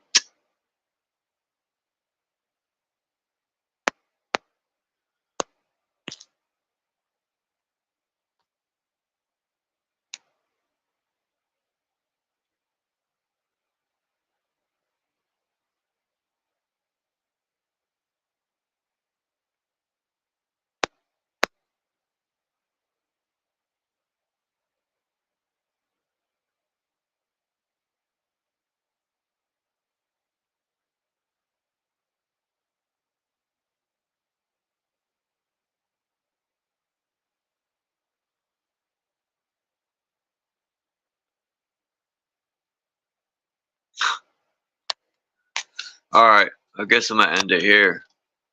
A minute shy of 3:13.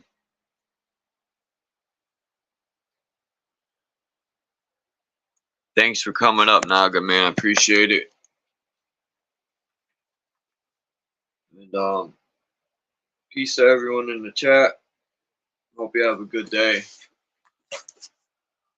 And I gotta check out your new channel in the groove. As a matter of fact, if that's it, let me do it now.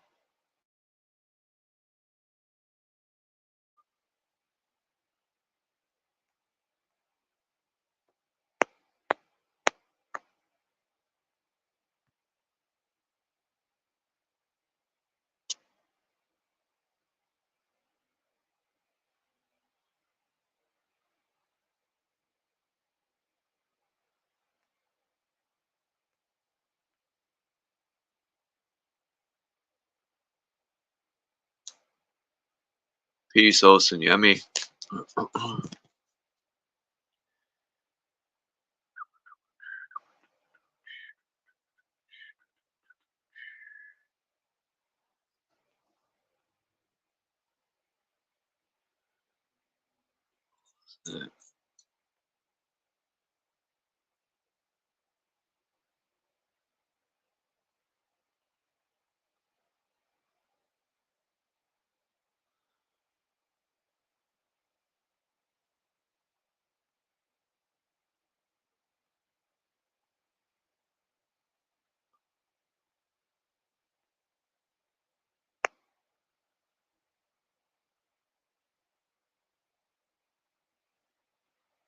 Am I bugging?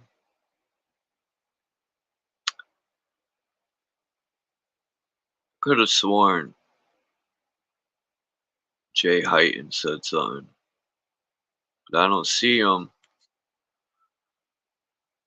Oh, he could be on my other channel. Okay.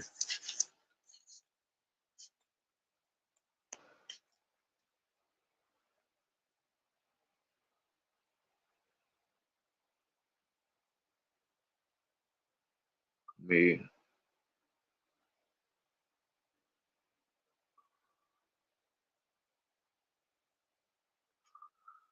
I'm glad you started another channel in the groove.